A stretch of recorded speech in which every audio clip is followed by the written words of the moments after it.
Tá começando, hein? Tá começando, meus estagiários, mais um episódio do Dark Side of the Office. Eu, juntamente com os meus colegas aqui, maravilhosos. Hoje estamos um pouco desfalcados, né? Sem o clã Varanauskas. Mas isso não vai impedir da gente fazer um bom programa pra vocês aqui.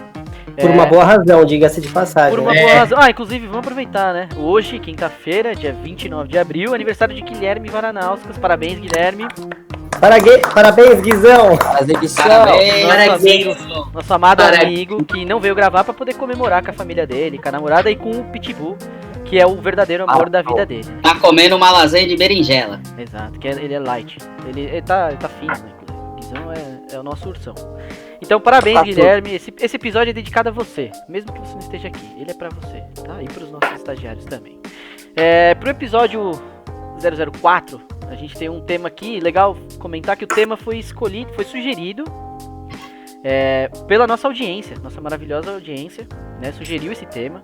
A gente colocou ele na lista lá pra votação. Ele acabou empatado, como sempre o Igor empatou a votação. Sempre empata, né? O Igor... Aliás, empata muito o quê, geralmente? Empata sempre pautas, né? É isso, a pauta sempre empata. E a gente costuma fazer por votação, né? E dessa vez a gente resolveu desempatar com a própria audiência. Então a gente lançou lá no feed do Instagram, boa parte de vocês aí participou e acabamos definindo o benchmarking como nosso tema benchmarking de hoje, exatamente. Ó, pra começar, pra gente começar, não sei se vocês fizeram a lição de casa, eu fiz bem pouco, te confesso. Então, claro que não, né? eu vou falar aqui, lógico, obviamente, pesquisei na nossa grande fonte Wikipedia, qual a definição de benchmarking. Eu vou ler aqui pra vocês a definição e uma outra informação aqui complementar. Benchmarking é o processo de analisar os mercados, fazendo comparações entre as práticas do seu negócio com as estratégias adotadas pelos concorrentes e atores do cenário econômico. Essa é a definição de benchmarking pela nossa fonte maravilhosa Wikipedia. Eu tenho uma outra informação que eu extraí de lá, que é sobre a origem do termo benchmarking, né? Segundo a nossa querida fonte, o termo benchmarking surgiu em meados da década de 70, tendo sido potencializado pela Xerox, a empresa Xerox, que definia benchmarking como o processo de medição e comparação contínua em relação às organizações líderes do mundo, com a finalidade de obter informações que ajudassem ao processo interno daquela empresa melhorar, né? Então, usar basicamente o contexto e as informações de um outro negócio, que é líder global, para aumentar a performance da sua própria empresa. Bastante coisa. Nossa, sim, velho! Gostei desse negócio aí. Há quem diga que o Wikipedia não é bom. Eu entrei no Wikipedia hoje, inclusive, para dar uma pesquisada, né? Uma olhada ali, aquela zapeada. Daí eles me pediram uma doação. Mais justo agora? Eu acho justo. Já de doação agora? Não reparei. Não, há quem diga... não reparei. Doação de informação. Há quem diga que a Wikipedia carece de fontes fiáveis, né? Não é nem confiáveis, é fiáveis. Fiáveis, é. Perfeito. Eles falam por ser uma fonte de informação gratuita e tal. Boa hora, RG. Eles pedem doação para se manterem ativos e vivos no mercado. Pô, nunca... Tem um documentário, que ele é bem antigo, e é tão antigo que eu nem lembro a data que eu vi. Mas era exatamente sobre os criadores, mano. E na época era tipo 5 caras. Tipo, era uma empresa muito pequena. Era absurda pela quantidade de locais que eles atingiam, pela abrangência mercadológica dela, né? Uhum. Obviamente, acho que eles não são mais os 5 caras, né? Mas eu acho que eles não... Você não vê marketing, né? Não sei se tem, mas você não vê... Compre um televisor quando você pesquisa televisão, né? Então, acho que os caras realmente não têm muita fonte de grana, não. Imagina pedir um dinheiro aí. Há quem diga também que são como uma ferramenta, um portal editável, não devemos confiar, mas a gente confia plenamente. Brincadeira, obviamente. O termo, eu até tive que dar uma decupada aqui, dar uma ajustada, porque a definição na hora que a gente pesquisa lá vem toda meio bagunçada. Se eu lesse aqui pra vocês não ia fazer nem sentido, então eu dei uma modificada aqui, mas basicamente é isso que a gente tem de lá. E esse contexto histórico da década de 70, que a empresa Xerox, que acho que nem deve existir mais, né? Acho que existe. Existe ainda? Não? Mas já deve ter, no mínimo, mudado de atividade, né? Vamos ver no Wikipedia depois. Depois a gente não vou opinar, porque realmente eu não sei. O que eu tenho, quando fala Xerox, eu lembro o logo E é uma empresa que faz impressoras, não era isso? Eu lembro da máquina. Como é Só. que chama, Era como é que isso? chama esse fenômeno quando Fazia a xerox, população, quando a população associa a marca ao produto efetivamente? Tem um nome isso, eu esqueci. Tem um nome. Vocês lembram? Tem o É Danone, Xerox, Cotonete. Cotonete. Cara, Esqueci o nome. Bombril. Eu não sei qual que é o termo. Vamos Não, fact. pelo contrário, eu não sei qual que é o termo, mas isso é fantástico. Quem tem Mas esse tem. poder e consegue É, fazer não- isso é fantástico. Aliás, Vamos quem resgatar sabe aí, esse- posta nos comentários, posta no Instagram, Exato. posta aí, ó, Quem sabe todas vira as uma nossas pauta. plataformas. Quem sabe vira uma É. pauta aqui, vai saber. Nunca se sabe. Então eu li pra vocês aqui a definição e esse dado histórico aí da década de 70. A primeira pergunta que eu tenho aqui pra vocês, vamos ver se fizeram a lição de casa mesmo. Benchmarking eu já fiz, já coloquei a definição aqui. Só que existe também o termo benchmark. Benchmark.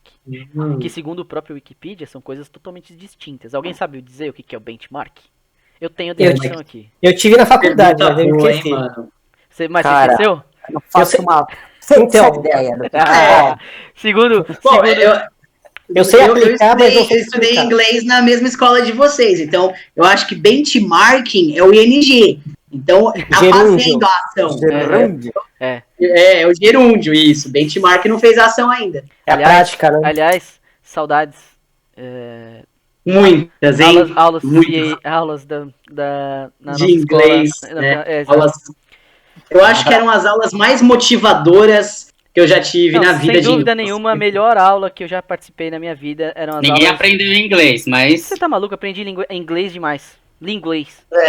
Aprendi inglês demais. Nossa, você é louco. Melhor época da vida na escola. Então, benchmark, segundo o Wikipedia, é totalmente diferente. Não é muito diferente, tá? Mas no Wikipedia fala que é diferente.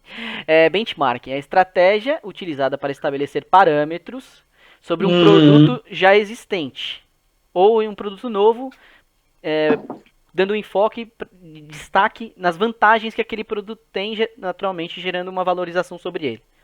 Não sei se deu pra entender as diferenças aí. Então, assim, benchmarking é uma análise mais ampla de mercado, É comparação. ações, sem ser do mesmo segmento e tal. São É o práticas- fazendo. É o fazendo. Isso, como se faz? Seria. Aplicando. Isso, exatamente. O benchmarking é um processo mais focado num determinado produto que já existe ou um novo, só para potencializar ele. Então, tipo, é meio que o marketingzão ali daquele produto. É fazer uma análise só sobressaindo os pontos positivos daqueles produtos, daqueles resumindo, serviços. é uma pesquisa seja das ferramentas ou do produto do seu concorrente. Perfeito, exatamente. Então, são essas duas provocações que eu tinha para provocações não, essas duas informações que a gente tinha aqui para começar. Agora eu vou fazer uma pergunta. Vamos ver. Aí sim, hein? Já vou começar com polêmica. Alguma falou ali, achou sensacionalista, mas com base em tudo que eu li aqui. Análise de comportamento, ações e tal. O benchmarking, meu querido Guma, você que entendeu o contexto, leu o roteiro, sempre faz a lição de casa muito bem. O benchmarking é um termo mais soft, menos antiético para espionagem industrial? É uma técnica mais palatável do que a espionagem industrial?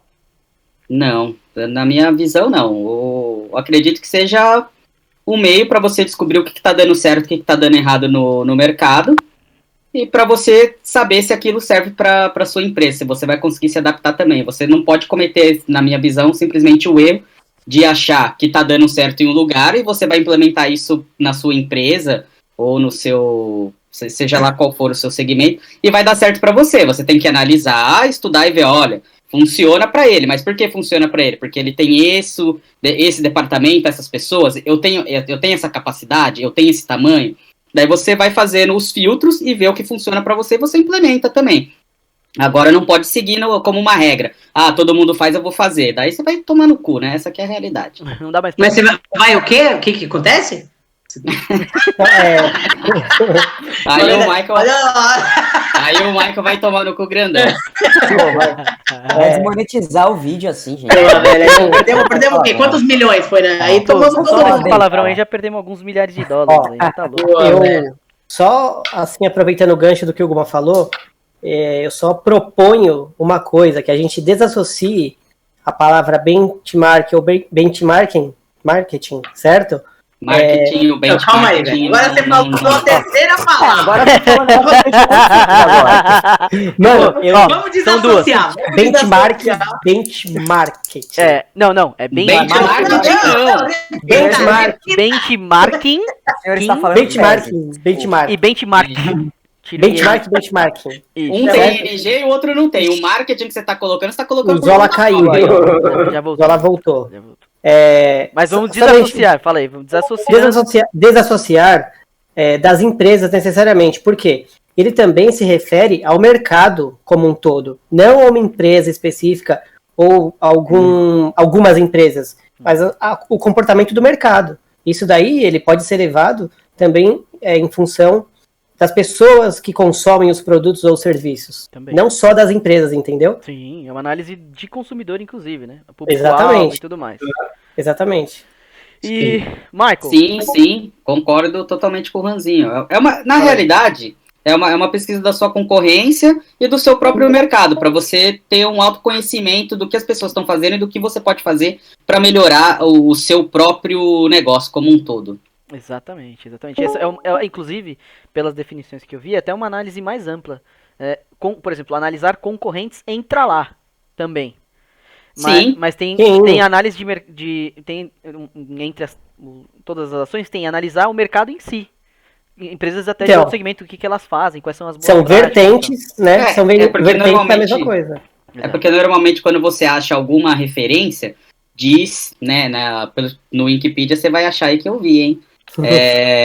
Ele falando do tipo, vá no pesquise empresas sobre o seu setor e veja o que elas estão fazendo, que ferramentas que elas estão usando, que processos que elas implementaram, quais são os diferenciais dos produtos. Eles falam para você focar no seu setor, mas não necessariamente no seu setor.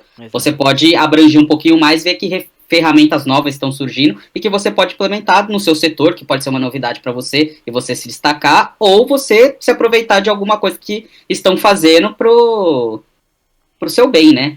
Enfim. Fazer uma pergunta, como vocês devem saber, o benchmarking no funcionalismo não existe. Eu tenho uma dúvida. Essa interação entre as empresas, as empresas têm que pertencer ao mesmo ramo ou não necessariamente? Cara, tem um tópico que fala sobre isso. Se quiser, acho que dá pra deixar pra depois.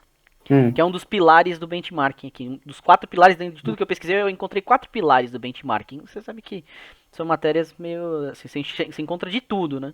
Pode ser que você encontre alguma outra empresa que dê outros pilares. O que eu encontrei, eu trouxe uma matériazinha aqui que tem 4 pilares. Um deles é justamente a reciprocidade. Sim. Então eu vou guardar essa sua indagação pra gente deixar ela pro final.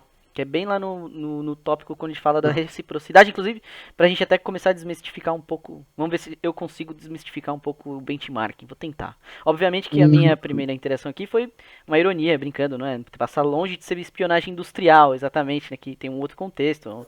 É uma coisa mais agressiva, de roubar fórmulas, enfim. Obviamente foi uma brincadeira, mas remete muito ao conceito seguinte, Michael. Quero ouvir de você agora. Nesse mundo, nada se cria, tudo se benchmarking, é isso? Pô, eu ia falar isso, cara. Você... Foi raiva, velho. Você cortou a line aí. Foi muito bem.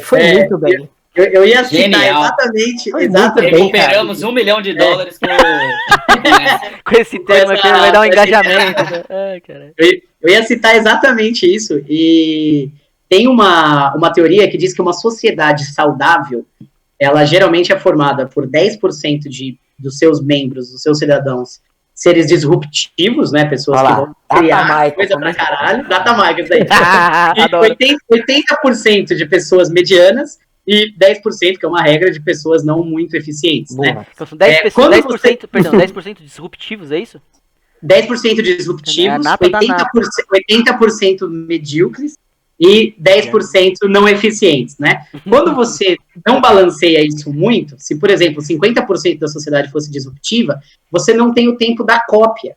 Exatamente isso. Você só tem coisas novas, só teria coisas novas surgindo. Nada cria raiz, né? E se você tem uma quantidade de gente ineficiente muito grande, nada acontece, né? Nossa, sensacional. Então, eu acho que a grande questão disso, e o perigo disso, é incentivar, né? Porque como a gente vive num país onde o ser disruptivo é absurdamente exceção, né? E quando qualquer pessoa pensa em negócio, ela pensa no que o outro já faz, né? Incentivar isso no Brasil é perigoso, né? Eu acho necessário para que se criem raízes da que as pessoas geniais, as empresas geniais criaram. Então, um cara inventa o Uber, aí o outro fala assim, pô, que ideia absurda, vou fazer o 99, vou fazer o InDriver, vou fazer o Cabify, e aí você estabelece um mercado, né? Então, mas se você Michael, não tiver o primeiro, já era. Deixa eu interromper o seguinte, o que eu acho que não pode ficar para trás é o seguinte, é que no nosso caso, no Brasil, por exemplo, a gente tem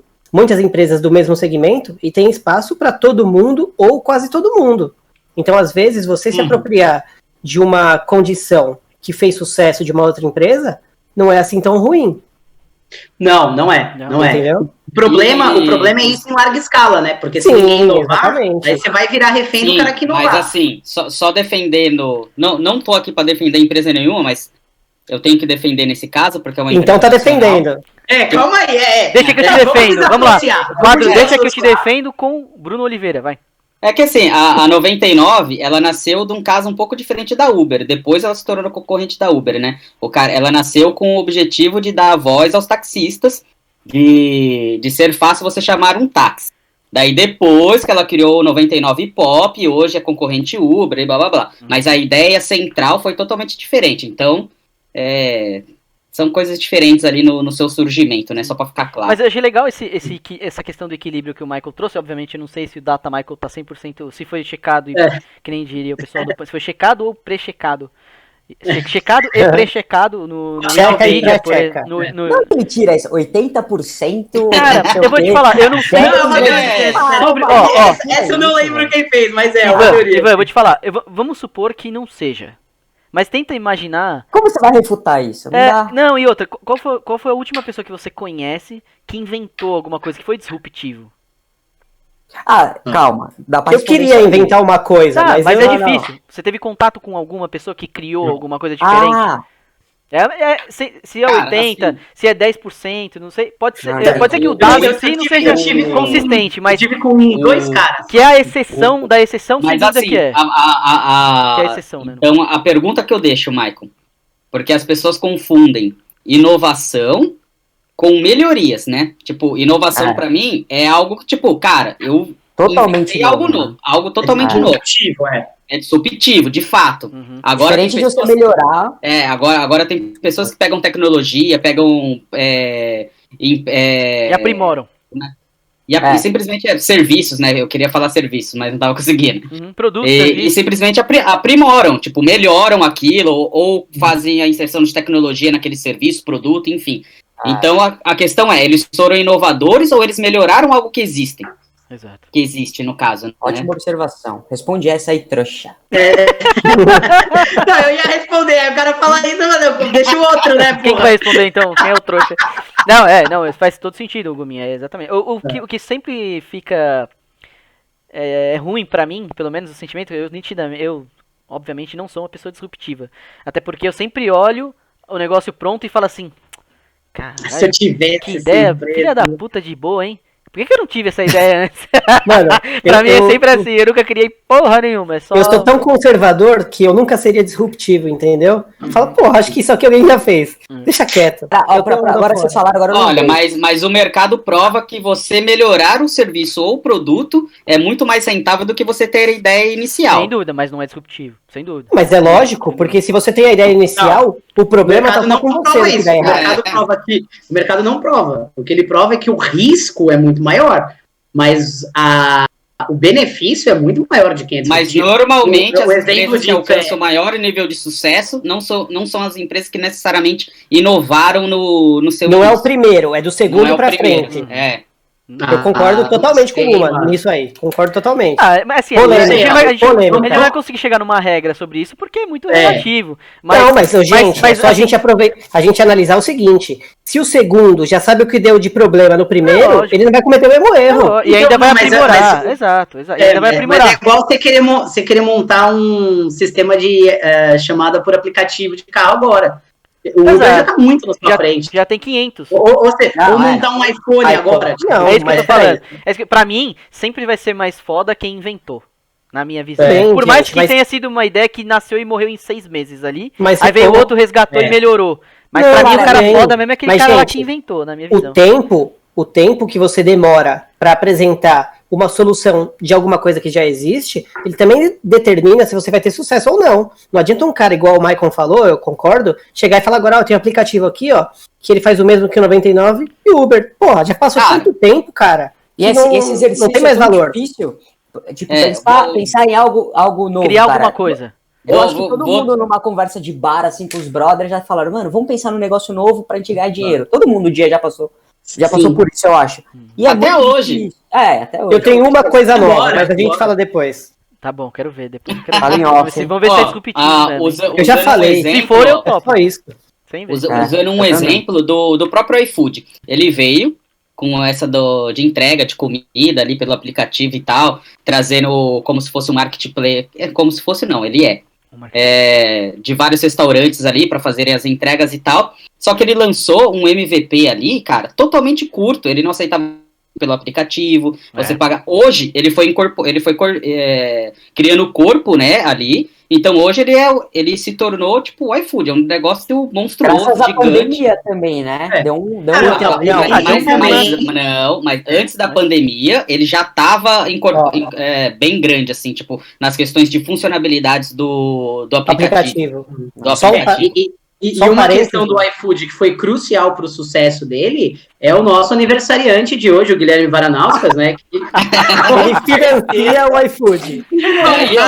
Ele é o fundo investidor. Ele é o fundo investidor Só que daí, só para terminar um pouco, ó, daí você vê o que eu estava dizendo ali.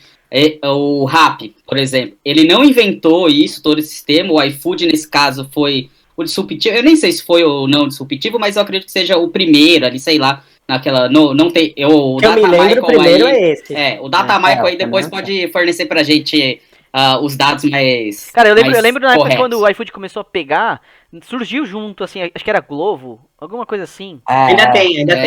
Só que Enfim. Mas diga aí, vai. Só pra eu concluir aqui. Daí veio o Rappi fazendo coisas diferentes, falando, peça o que você quiser, a hora que você quiser, e colocando o mercado também no meio. Então o que ele fez? Ele viu um nicho que o iFood não estava atuando e começou a atuar. Ele atuava onde o iFood atuava também, mas ele abriu um novo nicho, entendeu?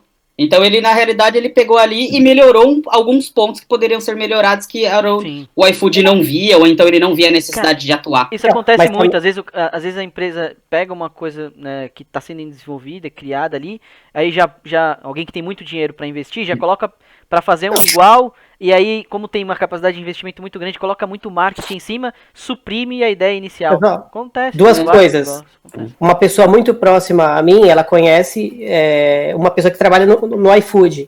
E essa pessoa comentou É o seguinte, entregador? Não, ele trabalha na parte de desenvolvimento do aplicativo, entendeu? Bacana. E essa pessoa comentou o seguinte, Preciso desse que o contato Uber depois, Eats- hein? Débora. Eu preciso desse. não. De verdade mesmo. Essa pessoa comentou que o Capri. Uber Eats não faz nem cócega no iFood. Mas é evidente. Entendeu? Isso. Só que Ninguém assim- usa essa merda de Uber Eats. Não, então, mas Não, depois que do na iFood. verdade, não sei se vocês ficaram sabendo disso, mas rola uma treta que inclusive foi até parar, acho que no STJ, se eu não me engano, que o iFood, ele pedia exclusividade. Então o restaurante que utilizava a entrega dele não poderia utilizar nenhum outro aplicativo. Por isso Exato. que os caras te davam R$10, R$15, R$20, porque ele não tinha concorrente na entrega. Uhum. Né? E aí os caras falam assim, não dá pra fazer isso, porque senão os caras vão quebrar a gente. Né? Mas é cartel, né? Virar cartel, exatamente. Exatamente. Então, Exatamente. Bom, E qual que é o perigo do cartel? Ele é rentável para o consumidor, enquanto você ainda... A outra concorrência ainda existe. Uma hora vai tem parar de validade, ele tem data Aí de já validade. uma coisa eu tenho certeza. Empresas como o iFood, por exemplo, num processo de formação, sem dúvida o benchmarking foi bem aplicado. Eles conseguiram Sim. resolver problemas ali. Porque assim, a disrupção, o Igor, acho que foi o Igor que eu já ouvi falar isso, a disrupção sempre está muito ligada à solução de problemas, né? Nos problemas que você encontra a disrupção. Né?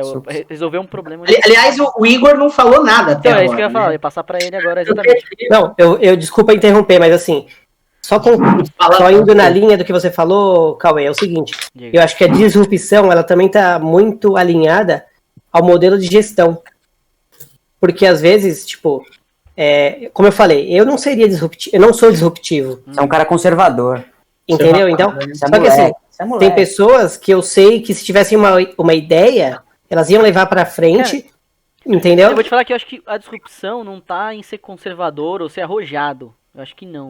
Não sei se é Em isso. ser bundão ou não. É Não, basicamente na verdade, assim, é o quanto você pratica tentar resolver problemas, né? Exato. Entendeu? Eu ia Tipo, falar tanto isso que agora. quantas vezes- Eu que nem entendi, Ivan, mas, o Ivan tipo- falou assim, pô, como é que você chega, acho que foi o Ivan que falou, foi você, Juan, como é que eu sei, né, como é que eu chego e começo a inventar um negócio novo? Se na verdade inventar uma coisa do nada, você não vai ficar parado meditando e vai cair uma ideia na sua cabeça. Mas a questão Muito não é essa. difícil. A minha Agora você questão pega é um dizendo- A não problema ser e... que você seja Isaac Newton, né? Senão. Não, mas o que eu tô Ou Michael dizendo, Isaac, né? o que eu tô dizendo é que muitas Michael vezes Isaac Newton, talvez. o modelo de gestão, ele acaba permitindo que você coloque para fora a sua capacidade de disrupção ou não. Entendeu? Claro. E no meu Você caso, destina aquilo. mano, eu acabo deixando aqui o que eu acho que poderia ser uma boa ideia, uma questão disruptiva, né? E uma outra pessoa com outro perfil ia pra frente e acabar e falar. Aí eu ia falar igual você, Cauê. Falou, porra, como que eu não tive essa ideia, cara? Entendeu? Enfim, eu tenho sentido muito isso. Esse sentimento. Mas, Igor, fala aí você. A gente não ouviu ainda o começo da nossa conversa. Mas assim, só pra esclarecer, você não teve essa ideia porque esse não era um problema que você enfrentava.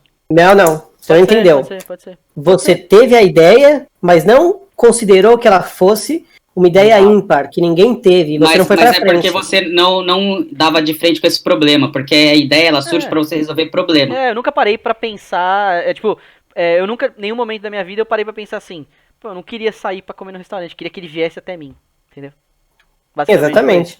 eu gosto tanto daquele restaurante, mas tem sempre uma fila do caramba lá. Pô, agora que você falou isso é verdade, hein, velho. O Michael me deu essa ideia alguns anos atrás, ele não vai lembrar. Mas tem algo que pode vir até nós também por via aplicativo. Muito interessante. Olha, Você sabe o que é? Ivan, olha aqui, ó. Eu não lembrei, Ivan, mas eu imagino só, olha vai bem pra mim falar. aqui, Ivan. Olha bem pra mim aqui. Já existe. Já existe. Disfarçado no iFood. Eu sei que pessoas usam. Mentira! Comprou uma pizza aí de aí, comprou uma agora, pizza de calabresa, mas chegou outra coisa. Eu Só vou te falar uma coisa, Ah, arrasta pra cima. Achei que a gente ia arrasta pra comunicar cima. que esse era o último episódio, porque a gente ia ficar milionário. Agora é cancelamento. Os caras já estão Exatamente. promovendo coisa ilegal já. Agora é só esperar a intimação, mas não falamos nada. Vai lá, Igor. Mas Agora o Igor ainda não Esse- falou. Fala, Igor. Fala, Fala, Igor. meu lindo. Fala, meu Fala, querido. mas Suas então, considerações Pra iniciais. responder vai. a pergunta, as considerações iniciais ou qualquer Exato. coisa. Fala o que você quiser, de tudo que você qualquer já ouviu. A coisa. gente já falou de Não, tá disrupção, livre, já tá viajamos livre na pra maionese. Eu acho assim, às vezes a gente fica preso a pensar numa coisa muito fora do prumo, né? Tipo, ter uma ideia e, sei lá, pelo menos pra mim, a ideia de solução às vezes é óbvia. O difícil é executar, sabe? Tipo, você fala, tem que resolver o problema. Seria bom se acontecesse isso. Aí você projeta uma forma de resolver e tal, mas na hora que vai executar, é os 90%, eu acho. A ideia é 10%, assim, sinceramente. Mas Tipo, isso aí é o Shark iFood Tank, não foi É o a primeiro. inspiração, você diz, né? Aquela que vem. Que nem o iFood não é a primeira ideia desse tipo de serviço, né? Via aplicativo. Não é a Não primeira. deve ser. Mas é o primeiro que escalou, Na verdade, assim, ó, na verdade, você para virou um pra pensar. negócio de um unicórnio, né? Virou Que- um unicórnio, como eles falam. O que tá por trás do iFood? O delivery. O delivery é muito mais antigo que o iFood. Mas, Só que era o sempre de- muito o quê? Pizza. Começou com a pizza, velho. Exato, era o delivery Exato. da pizza. Aí um Mas dia alguém assim, parou e gente, pensou assim, porra, mas o só iFood, pizza? ele não nasceu já aplicativo, ele era uma central de delivery, porque ele fazia... Entrega. Não, ele fazia contrato com restaurantes ali, que participavam do hub dele, e falava, olha, a gente vai te fazer a sua central de atendimento. A gente vai cobrir essa área, é isso? Ele nasceu, eu não sei mais ou menos se ele cobria a área, mas eu sei que ele tinha parceria com alguns restaurantes e falava, olha, a gente é meio que a sua central de atendimento para você não ter despesas com funcionário, ter despesas com alguma coisa. Daí, quando ele viu essa oportunidade, eles viraram a chave pro aplicativo, mas ele existia muito antes de pensar em ser aplicativo o iFood. Eu tava vendo um dia aí pra trás, eu gosto bastante, né? De escutar um pouco, ver um pouco das coisas que o João Kepler fala, assim, escreve e tal. João Aí ele tava Kleber? falando, tem muito... O João Kepler. Ai, É o maior investidor, praticamente, né, do país, assim, investidor anjo. Aí ele falou que a galera chega, às vezes, assim, ele não compra ideias, né? Ele compra negócios iniciados com clientes e ajuda a alavancar, passa experiência e tal. Aí eles estão com um projeto agora lá de se juntar, acho que não sei se eu tô certo aqui no número, mas eu acho que ele e outros investidores vão agora, tipo, a partir dessa etapa antes, né? Que ele antes não atingia, que é no campo das ideias ainda não virou negócio e tal. Ele mais uns caras lá vão tentar injetar, sei lá, 10 bi, coisa assim, Mas como sócio, né, de negócios que sejam bem prováveis de acertar alguma dor, assim, no mercado, sabe? Eu falei, caraca, mano.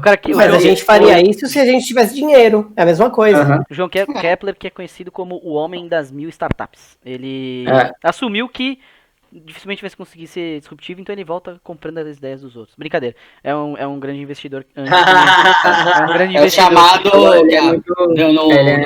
No mundo de startup é chamado de investidor anjo, Isso, né? É um grande investidor anjo. Exatamente. Então ele, assim, eu acho que o mais difícil é a parte de executar as coisas. Igual a gente mesmo no nosso mundo, né? Assim, bem menor do que esse que a gente tá falando aí, desses investidores anjo. Às vezes a gente tem uma ideia. Na execução você começa a cansar, às vezes desiste e tipo, não leva à frente, assim. E a ideia continua sendo boa, independente. Então eu acho que a execução é bem mais pesado do que. Mas é que você às vezes não tem recurso ou não tem alguém que entenda de fato a sua ideia, cara. O da ideia completa, né? Às vezes você tem uma ideia, mas não sabe nem por onde começar ela, né? E aí você precisa de pessoas outra coisa, só uma outra coisa. Às vezes você transmite a sua ideia de uma forma muito bosta. Você não dá credibilidade. É verdade, velho. Tô falando a real. Às vezes você não consegue, tipo, transmitir o tamanho de vender sua ideia. Exatamente. Vender a sua ideia. Exato. Até pra isso, hoje em dia, o mundo dos negócios tem avançado. Aqui no Brasil, né? A gente falou no começo sobre as condições do Brasil em você fomentar um negócio novo e tal. Tem melhorado bastante. Hoje em dia você encontra dentro do país aí aceleradoras, empresas que dão suporte pra quem tem uma ideia, quer transformar num negócio. Tem melhorado bastante, mas o Brasil ainda é um país bem falho em infraestrutura e uma série de coisas que atrapalham o empreendedorismo. Né? O Juan foi cirúrgico nisso aí que ele falou. Realmente, às vezes a pessoa tem uma grande ideia, mas ela não consegue, sei lá, passar isso pra frente ou verbalizar isso. Então... E tem gente que é o contrário, né? O cara tem uma ideia bosta e fica, né, consegue disseminar isso. O cara às vezes nem tem uma ideia, ele só sabe falar bem. Cara, até hoje eu tenho paixão por uma ideia que eu tive. O Guizão, inclusive, já falou, mano, isso aí não vai dar certo. Tal. Mas até hoje eu nunca vi nada. É marinheiro? Não vi nada aparecer. Não vou falar aqui, ó. A gente fala no particular que de repente Nossa, que puta ideia! Nossa, mas caramba, vou roubar mesmo, hein, velho? Não, a gente não, mas a audiência às vezes. Às vezes o João Kepler tá olhando aí.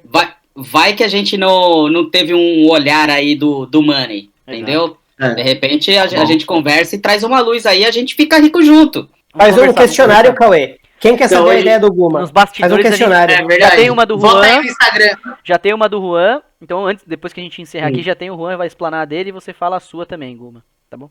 Não, eu tenho. Não. Ah, nem pra gente, você quer falar? Vai pro inferno então você. Com essa sua ideia. Não. Pega perguntar pro Guilherme. Então, e ó. Não, pra vocês eu falo, nos bastidores, foi o que eu falei. Bom, Igor, mais alguma consideração? Por enquanto acho que não, acho que bom. só veio isso. Tá bom, né, mano? Sempre sucinto, né, nos comentários. Sempre. Cirúrgico. Porém cirúrgico. Uma coisa que a gente não falou assim, né, que da cópia, né, benchmarking, copiar alguma estrutura, alguma coisa de algum outro lugar. Não é copiar, tome cuidado com o que você tá falando, não é copiar, é um pouco. Mas não assim, dá pra ser Ctrl-C, inclusive nisso, porque eu, por exemplo, eu tô avaliando migração de sistema, né, eu vou ligar pro pessoal que a gente tem em relacionamento, que é concorrente, falar, qual sistema você tá aí? É esse? Aí eu troco uma ideia pra saber onde que quebra, onde que funciona bem e tal. Isso já é meio que um benchmarking, né? Então, sim, mas você pode copiar a ferramenta, mas não a aplicação, é diferente. Costuma se aplicar mais em inteligência de negócio, né? Mas assim, trocar informações, porque alguns já me procuram a gente para poder... como que vocês... Tá me dando uma dor de cabeça essa área aqui, ou esse serviço em específico, como que vocês se organizam aí? E eu conto também, se é, né, o pessoal do convívio, assim, porque a nossa classe tem um um órgão que promove bastante isso, né? A gente tá junto, discutir as coisas, discutir... Compartilhar É informações. É corporativista. Exatamente. É claro que não tem todos dá pra fazer isso, né? Então, Ó, vamos pegar um exemplo da classe de vocês aí, que o Contadores. Cauê e Contador. vocês trabalham juntos na questão de contabilidade, né? Uhum. Não sei se vocês vão concordar, né, mas é a minha opinião, né, que tanto a Contabilizei quanto a Contabilize aqui foram disruptivas no mercado. Foram. Uhum. sim. Eles conseguiram... Eles mudaram o mercado, eu não acho ruim, não. Eu acho bom. E aí, não, é bom, sempre é bom quando o mercado muda. Sim. Mas eu imagino que empresas como essa não estavam tão inseridas nessa classe. Porque qual que é o problema de você juntar e classificar tanto o Ivan, que faz parte do setor público aqui, que é provavelmente o setor mais classista que existe na sociedade, né? Você não inova, porque fica todo mundo trocando as mesmas moedas até o ponto de você não sentir medo de passar informação para o seu competidor. Porque existe o seu concorrente, né? Porque existe cooperação no mercado. Essa é uma coisa que existe. Mas o mercado nunca pode ser pautado por ela.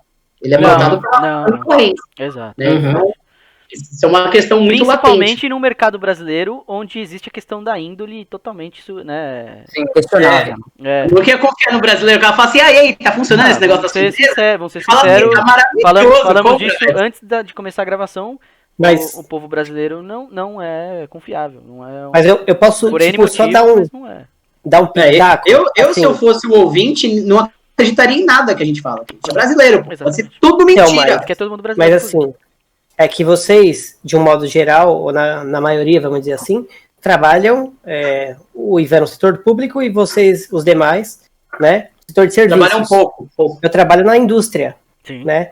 Então, assim, o que acontece? Muitas vezes, uma empresa que é sua concorrente direta, tem a mesma participação ou um tamanho muito próximo no mercado, né, ou uma consideração, uma posição de mercado muito próxima, às vezes ela tem um cliente que ela abre mão e te indica, fala assim, essa empresa tem condição de fazer o seu produto. Porque e eu sei que eles vão fazer bem. Porque você não consegue dar conta, é isso? Seria? Não é porque você não consegue dar conta muitas vezes, é porque para você, às vezes, aquele negócio não é interessante naquele momento. Ah, tá. Entendi. Entendeu? E aí, isso descaracteriza totalmente a concorrência. Sim. Porque ela Exato. Mas é o que né? você falou, o mercado não pode ser pautado por isso. Que nem, por Então, exemplo, alguma vez, Mano Guina já não foi lá, comprou uma peça do concorrente pra ver como era feita, pra ver se conseguia fazer igual, pra ver se tinha algum molde que dava pra adequar e fazer isso, entendeu? Mas eu vou dizer pra vocês. Não, eu vou dizer pra vocês. No ambiente industrial acontece uma coisa que é muito frequente, que chama a tryout. Então, o cliente ele leva uma trairagem? Tryout. Corre muita trairagem mesmo. Entendi, cara. O tryout, ele nada mais é do que um teste, né, de ele produção. morre pela boca, né, o tryout. Então, o que o cliente faz? Ele leva o molde dele na nossa empresa e fala assim, fabrica algumas peças... Não, ele leva o molde dele, Isso. a ferramenta dele. Ele fala assim, fabrica pra mim que eu quero ver como tá. Eu quero ver se tá igual do meu concorrente. Entendi. Isso daí é um problema dele. Imagina que uma empresa que procura a empresa que eu trabalho para fazer um produto, que ela pode comprar a peça do concorrente no mercado. Está disponível para todos, inclusive para nós. Sim. Certo? Então ela fala, eu quero um produto tão bom quanto esse. O meu produto é bom? Aí nós vamos falar, o seu produto é bom. A gente não vai dizer, o produto do seu concorrente tem isso ou aquilo. Isso não é nosso papel, a gente não pode fazer isso. Inclusive, quando uma empresa, nós muitas vezes fornecemos para concorrentes. Quando uma empresa está lá na nossa empresa, a outra não vai. A gente... Graças a Deus, né? Exatamente. Tava botar os manos. Então, não. A ideia. Mas, ô Michael, você precisa colocar Você precisa despersonificar. Por quê? Você vai ver muita gente numa empresa e não vai saber de qual empresa ele é. Entendeu? Sim. Então, assim, se vai um concorrente lá, a peça que tá lá, que a gente está produzindo, que é igual a que ele quer desenvolver ou alguma coisa assim, ele não pode acessar a fábrica. Ele não vê nada. Uhum. Absolutamente nada. Se a gente vai fazer uma feira, por exemplo, vai expor os produtos, não pode colocar do concorrente. Sim, Só de quem lógico. autoriza, entendeu? Então, é um negócio que quem define não somos nós. A gente respeita porque a gente tem ética. Uhum. Mas o cliente determina se ele permite ou não, entendeu? Uhum. Sim, no caso da indústria, o benchmarking é aplicado pelo próprio cliente, não é vocês que fazem, é isso? Em alguns casos. Nós podemos fazer o Sim. benchmarking, mas é assim, é empresa, é fornecedor para fornecedor, não é Sim. cliente para fornecedor, Sim, é diferente. Sim, entendi. Entendeu? Legal, bacana, bom exemplo, bacana. Ó, eu trouxe aqui, Bom. se alguém tiver mais alguma coisa para comentar, é só falar, mas eu trouxe aqui o que são listados, né, foram listados aqui numa das matérias que eu, na minha lição de casa, tive contato aqui, alguns benefícios que a estratégia do benchmarking pode trazer na sua aplicação plena, né, então, vou listar aqui alguns para a gente discutir. Aumento da possibilidade de satisfação dos clientes, né, um benchmark mais bem aplicado pode levar a isso. Monitoramento das metas para manter o foco no ambiente externo e exercer o poder de adaptação da empresa para o mercado, as tendências de mercado. Ampliação da produtividade e engajamento de colaboradores, ajustar processos, resolver problemas da organização também. E por último aqui, desses que eu listei, a garantia de competir ao conhecer e entender o mercado concorrente e os clientes. Aí isso que bastante do que a gente falou aqui, que o Ru estava concluindo agora. Você quer falar alguma coisa, Marco? Pode falar. Exatamente esse último ponto aí, isso acontece. Que é o principal, né? Mas a gente, e aí voltando na questão do brasileiro, do nosso país, da nossa cultura, a gente tem que lembrar que não necessariamente o benchmarking eleva a qualidade de um produto ou um serviço. Ele pode diminuir. Exato. Ele pode ensinar o empresário que ele estava vendendo algo muito bom a um preço que todo mundo estava vendendo. Então, o que ele vai fazer é diminuir a qualidade do produto dele para aumentar a margem de lucro dele. Pode ser. Né? Então, em um país onde a regra é o mínimo, infelizmente o benchmarking muitas vezes acaba subdesenvolvendo mercados. Então, olhar para o cara do lado... Eu não concordo 100%. Não, Mas, sim, enfim. ele tá falando que pode levar, né? Não é uma regra, mas Isso, pode levar. não em todas as Uma situações. regra.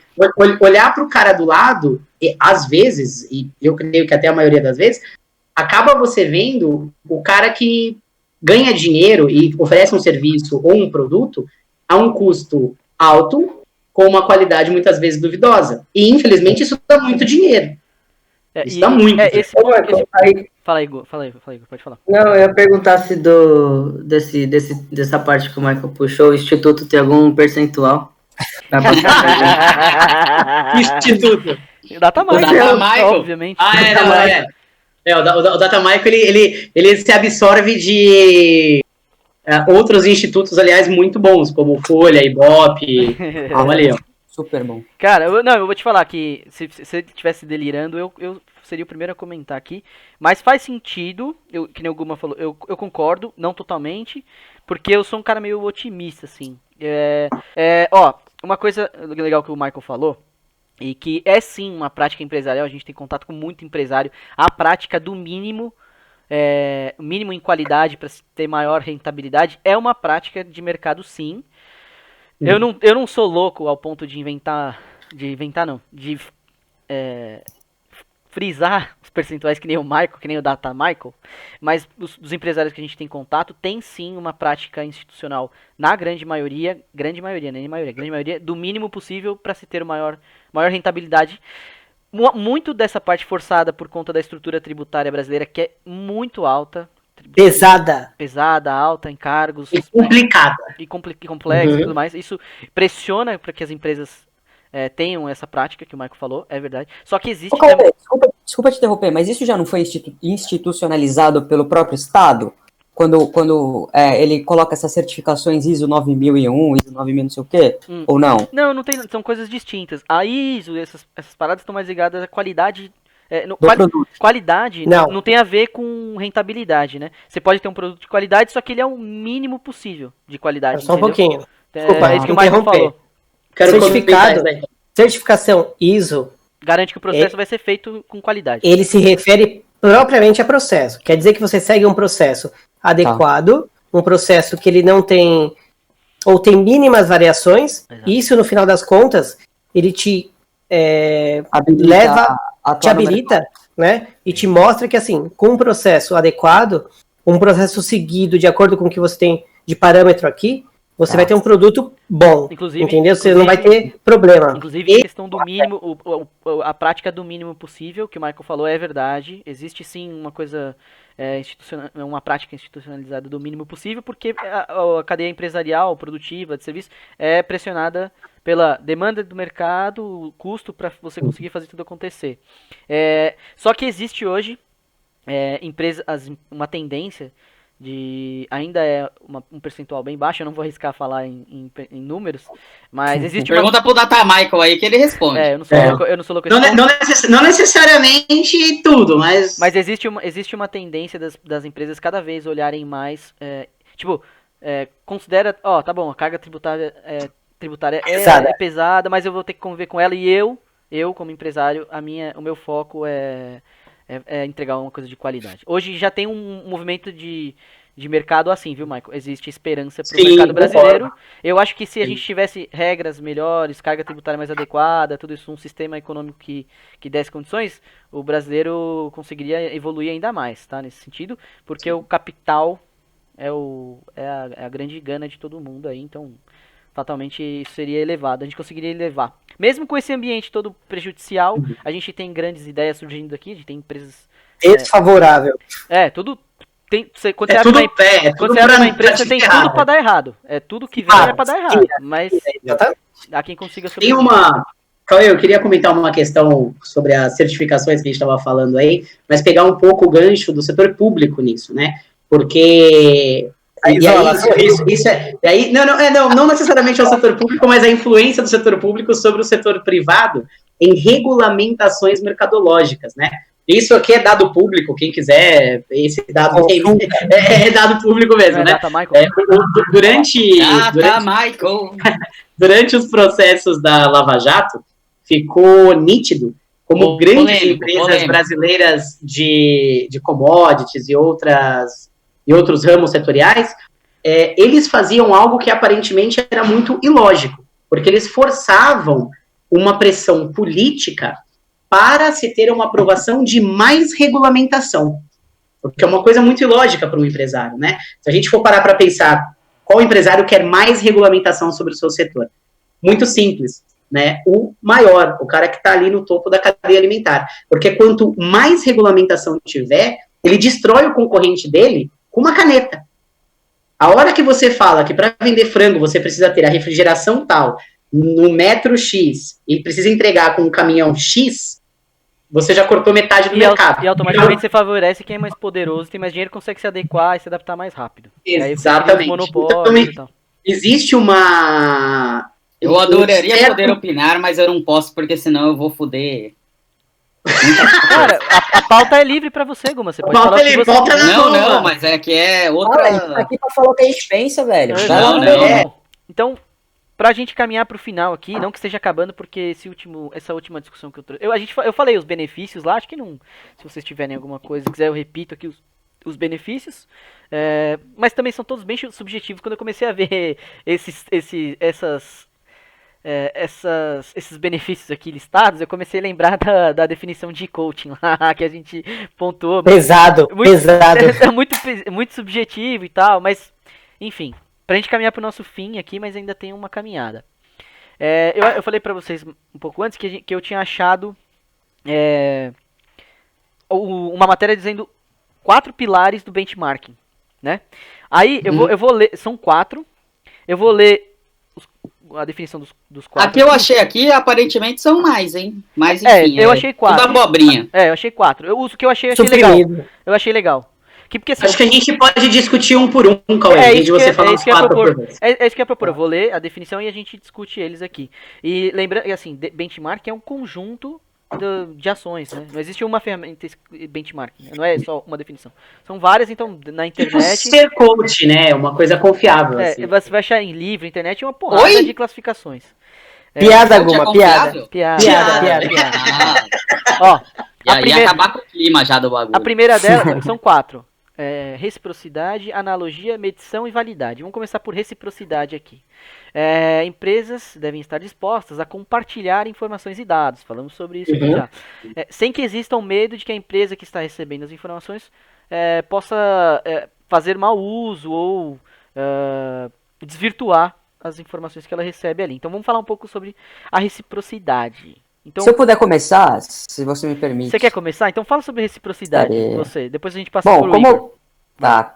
É verdade, desculpa aí. Não, vai. Mas como eu já havia comentado com vocês, eu não fazia uma puta ideia do que era benchmarking. Foi o gancho que eu falei que a gente ia segurar. Não sabia que porra que era.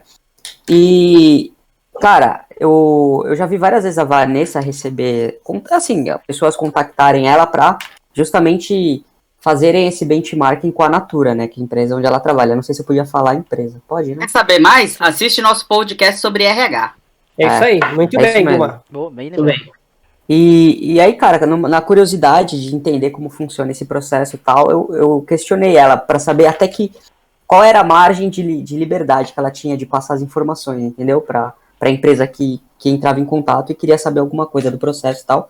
E, cara, pelo que ela me falou, assim, uma coisa meio restrita, assim, eles passam o processo inteiro, ou o que for questionado. Não tem, sabe, assim, uma restrição, você não pode falar isso, ou não pode falar aquilo. Então eu achei bem interessante essa cooperação entre empresas que aparentemente existe, né? Não sei. Legal você ter comentado isso. Recentemente a gente teve essa discussão no escritório, né, Igor? Vou jogar o gancho pro Igor, porque até que ponto a gente compartilha as informações e quais informações a gente compartilha, né? Então, Igor, fala um pouco sobre reciprocidade aí. O que você acha? É aplicável no ambiente de negócio brasileiro a reciprocidade? Tem que ter cautela? Como que é? Eu acho que sim, né? A gente já praticou até um pouco disso. Eu acho que, assim, tem que ser o nível de informação confortável para quem está cedendo ali, né? Para quem está emprestando, né? O know-how ali. Então, isso, se a sociedade tem que ter claro os limites, né? Do que ela pode compartilhar e o que ela não pode.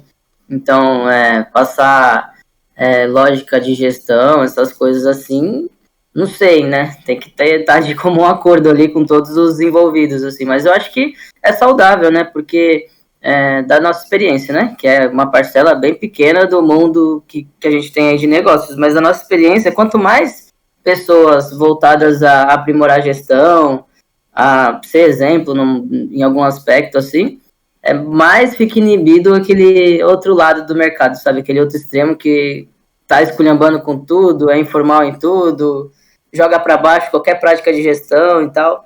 Então, sei lá, eu acho que, assim, tem que ser um combinado entre as duas partes ali, não tem certo e errado. Não existe uma regra, né, Igor? A única contrapartida social que a empresa tem com a sociedade é o balanço, né? Equilibrar. A apresentação do balanço é uma obrigatoriedade social da empresa, ela tem de divulgar. O objeto, né? Ela tem que entregar a solução que ela promete, né? Que é o objeto. Não existe, e aí, não existe uma regra.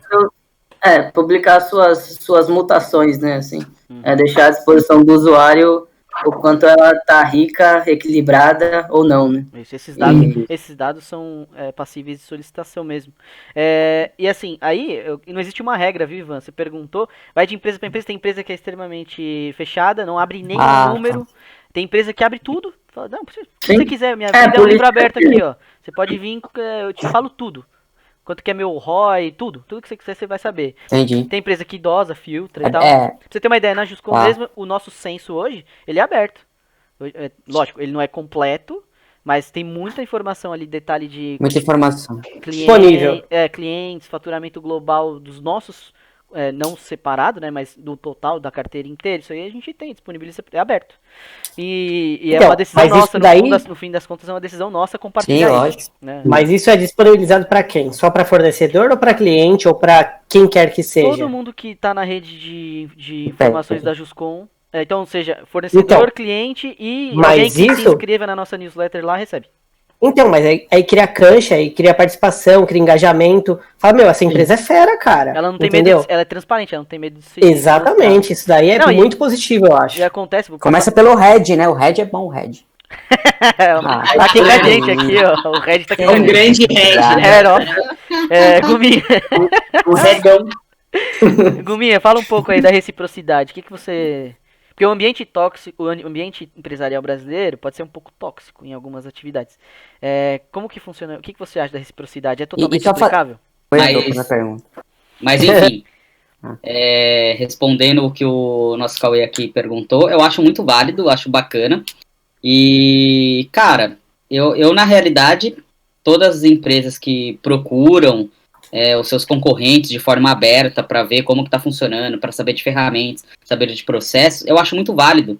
Porque se o seu concorrente está te procurando, significa que você está fazendo algo certo. Você é bom em alguma coisa. Que você é bom, e não significa que o seu concorrente seja ruim. Mas vocês estão ali para trocar informações, trocar figurinha. Então, eu acho super válido, sabe? Todo movimento que existe uma troca, ele é válido. A partir do momento que você está fazendo um movimento que você sente que a pessoa só quer sugar, mas não quer trocar, não quer te devolver nada, daí você fica com o pé atrás e você esconde informação. Mas a partir do momento que você sente que tá tendo essa troca, que tá sendo benéfico pros dois lados... Então, se for recíproco, tudo bem. É uma questão empresarial latente essa. Porque se você troca essa ideia, deixa eu finalizar um pouquinho, troca essa ideia e, cara, e segue a vida, porque se estão te procurando, significa que você tá fazendo algo certo, como eu já disse, e significa que você tá incomodando o mercado. Se você tá incomodando o mercado, significa que você tá bem. Pelo positivo, né? Pelo positivo, exato. Sim. Então, seria essa minha... Eu queria fazer o adendo de que se você está numa situação onde a pessoa só quer sugar e não aceita a troca, isso não é vantajoso. Isso é obviamente não vantajoso. Não, ele é obviamente você sabe não ser bobo em cair num papo onde o cara só quer pegar informação e não quer dar informação. Exatamente. Então, Aliás, eu vou te falar, você tem que saber medir isso, né? O segmento contábil, mesmo falando um pouco da nossa realidade, ele é bem restrito, ele é bem restritivo. Mas a gente tem, né, um ciclo de relações ali onde as pessoas compartilham. Mas no geral ele é bem restrito. Como que é pra vocês? Então, A reciprocidade existe no mundo industrial? Ou ainda Então, a realidade é de espionagem? Não, ela existe, só que assim, tem algumas coisas que são muito importantes e definem negócios, né? Então, assim, muitos clientes, eles têm, como eu falei, produtos que levam junto com ele uma coisa que chama segredo industrial. Sim. Você não pode abrir isso pra ninguém. Mano, desculpa assim, mas eu acho isso fantástico, cara. Fantástico. Você tem uma parte que você pode dividir, mano, divida. O seu concorrente pode ser um parceiro em algum momento, e eu digo porque em algum momento Em algum momento certo? Só que assim, saiba dosar. Eu acho que saber dosar e ser recíproco é o que define se você está bem posicionado ou não. Entendeu? Então, você vai trocar informações de modo que você não se prejudique e não prejudique o seu concorrente. Né? Até porque então a sua empresa precisa sobreviver também. Não dá pra você entregar totalmente, né? Todas as fórmulas, não dá também, né? Então, eu vou te dizer, vou usar um exemplo que é muito normal no mundo que eu estou inserido industrial. Que é assim, imagina que tem várias empresas com um perfil similar a que a gente atua hoje, né? E uma grande empresa é um cliente desse fornecedor, que é nosso concorrente, lógico, certo? Se esse fornecedor fechar, provavelmente esse cliente vai nos procurar em algum momento. Por quê? A gente está num patamar similar. Só que assim, será que se esse cliente vier para nós, ele é interessante? Será que ele vai corresponder a um percentual muito alto do que gera faturamento da nossa empresa? E se um dia ele sair, ele vai nos prejudicar? A gente precisa medir isso também. Sim. E isso faz parte a reciprocidade tem que ser aplicada também aos clientes, né? Não adianta ele querer alguma coisa de você que você não consegue entregar. Exatamente. Ou que ele não te ajuda a entregar, no nosso caso que é de contabilidade. Então, mas às vezes... entregar. Então, só que às vezes o problema, ele tá onde? Naquela parte que você fala, eu consigo entregar. Só que se o cliente representa muito para você, se ele tomar uma decisão, vou descontinuar um produto, o que você vai fazer? Você tá ferrado, cara. Porque você permitiu que esse cliente tivesse uma participação muito grande na sua empresa. Isso, em algum momento, pode te prejudicar. Vai te ajudar em algum momento, mas pode te prejudicar depois. entendeu? Cara, assim, só fazendo um complemento ao que o Rua tá falando, eu já vi colegas, na época que eu trabalhava um pouco no ramo industrial ali, né, que fecharam as portas, porque 80% do faturamento do cara era de uma única empresa. Sim. Aí, a hora que essa empresa falou, eu não preciso mais receber essa quantidade de material, vou diminuir para 20%, vou diminuir pela metade, o cara falou, eu tenho uma capacidade de produção agora de 60%, 40%, que eu não sei o que fazer. Sim. Voltada para você. Que seria basicamente o caso do iFood Cookie, velho. Ligou lá, parou de comprar. Os caras fecham. Mas assim, Quero o iFood no outro dia. É uma excelente preocupação aí que o Juan levantou, Tem cara. que ter Você não tem que ter a dosagem. Muitas vezes você pode falar, nossa, esse cliente é muito bom pra mim, cara. Ele vai colocar pra mim 70% do meu faturamento num único mês, tal, e esse cara vai ser cliente, sei lá, durante 2 anos. Você vai ver a curto prazo, porque 2 anos é curto prazo, né? E você vai ficar analisando, nossa, eu vou ter esse 70% do meu faturamento garantido. Mas e a hora que esse cara foi embora? O que você faz? Entendeu? Então isso E não te avisa, exato. Não te avisa. Então é uma visão muito boa de planejamento e estratégia para o seu negócio. Você escolher os seus clientes, não deixar os seus clientes te escolherem. Fantástico. Beleza, agora, legal, bacana, explanamos bem aqui, gostei. O segundo ponto aqui que eu trouxe para vocês é a analogia, que é a análise de mercado que deve existir entre as empresas, independente do segmento. Esse é um ponto importante. Cabendo a cada informação recebida ser adaptada à realidade da sua empresa, daquela empresa que obteve aquela informação. Sucesso. Hã? Sucesso. Resultado positivo. É o quê? No compartilhamento da informação, né? Então você precisa. Ele traz analogia num contexto mais amplo. Tipo, não você olhar só para o seu segmento, olhar a prática de mercado e adaptar para sua empresa se for o caso, né? E ele termina falando para considerar sempre os contextos organizacionais, culturais e estruturais também. Então, eu creio. Fala, Marco, não sei se eu poderia começar, mas já estaria falando aí. Eu creio que essa questão da analogia, ela e infelizmente acabará sendo aí por um período mais extenso do que gostaríamos, crucial na pandemia. Porque ela acabou sendo algo que atingiu setores cruzados. Então, o cara que conseguiu perceber isso a tempo, apesar de ser uma atitude social não tão boa, mas conseguiu perceber a tempo e conseguiu fechar a empresa com dinheiro no bolso, não quebrou. Pela sobrevivência. Infelizmente foi o caso de muitos, né? Ou se adaptou, né? Porque o que não fez acabou vivendo a consequência. E infelizmente não foi boa, né? Legal você falar isso, porque essencial nesse momento. Não, sensacional você ter trazido isso a debate, porque além de tudo isso que eu li, tem outras coisas que a gente vai agregando. Isso aqui são conceitos basicamente de matérias que são feitas há muito tempo.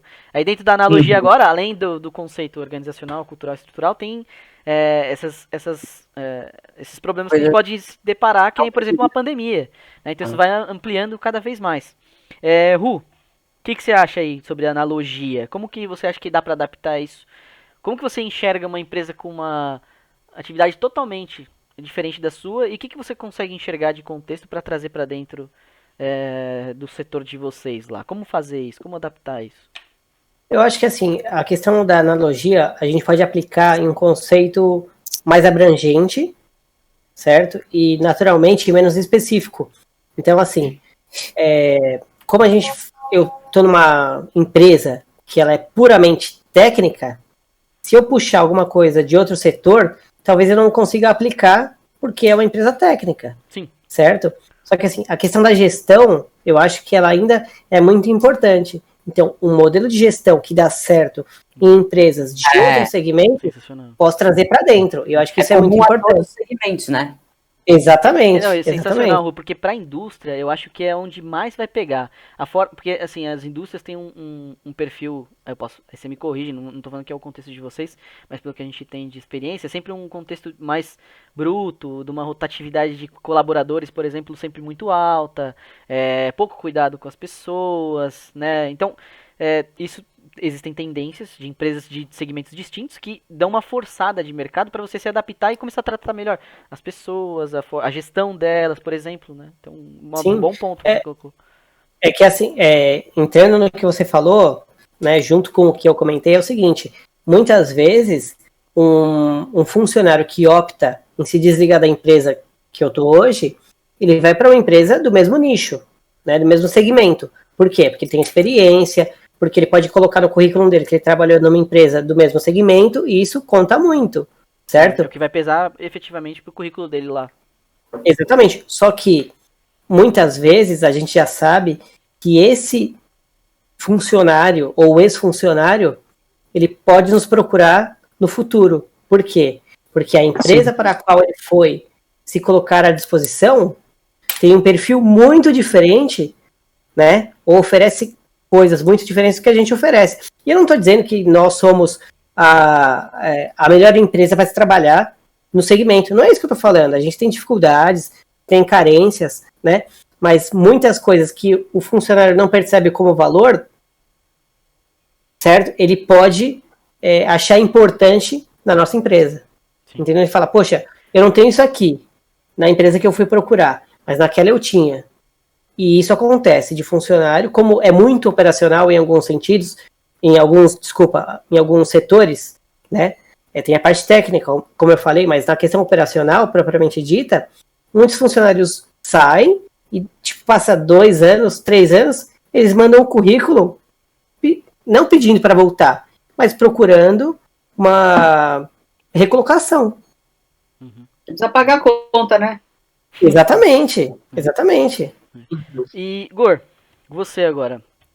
A gente faz constantemente lá alguns exercícios de analogia, a gente costuma cruzar bastante informação, né? Então, assim, cruzar bastante segmento, na verdade. A gente tem olhado muito, por exemplo, empresas de software financeiro, como, né, às vezes até como um possível concorrente no futuro.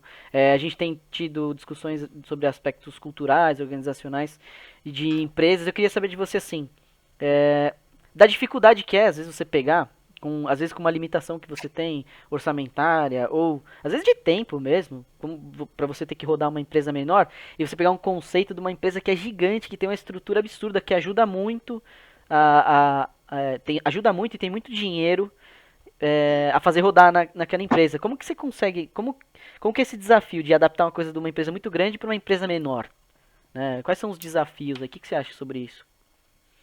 Putz, eu acho a analogia é bem assim, você tem que trazer totalmente para a realidade, né, do que você tem. Então, a gente já falou de RH aqui, né, por exemplo. Então, RH não é um recurso dispensável para uma empresa pequena, né? A gente partiu a ter mais RH, mais preocupação com recursos humanos por conta de fazer uma analogia, né, de boa gestão, boas práticas de grandes corporações. Por que não trazer isso para a realidade, né, das empresas menores? E surte efeito, né, surte uma série de resultados. Então, eu acho que assim, é sempre um exercício complexo, porque a gente... Isso é ser criativo, né? A gente falou de inovação, de benchmark.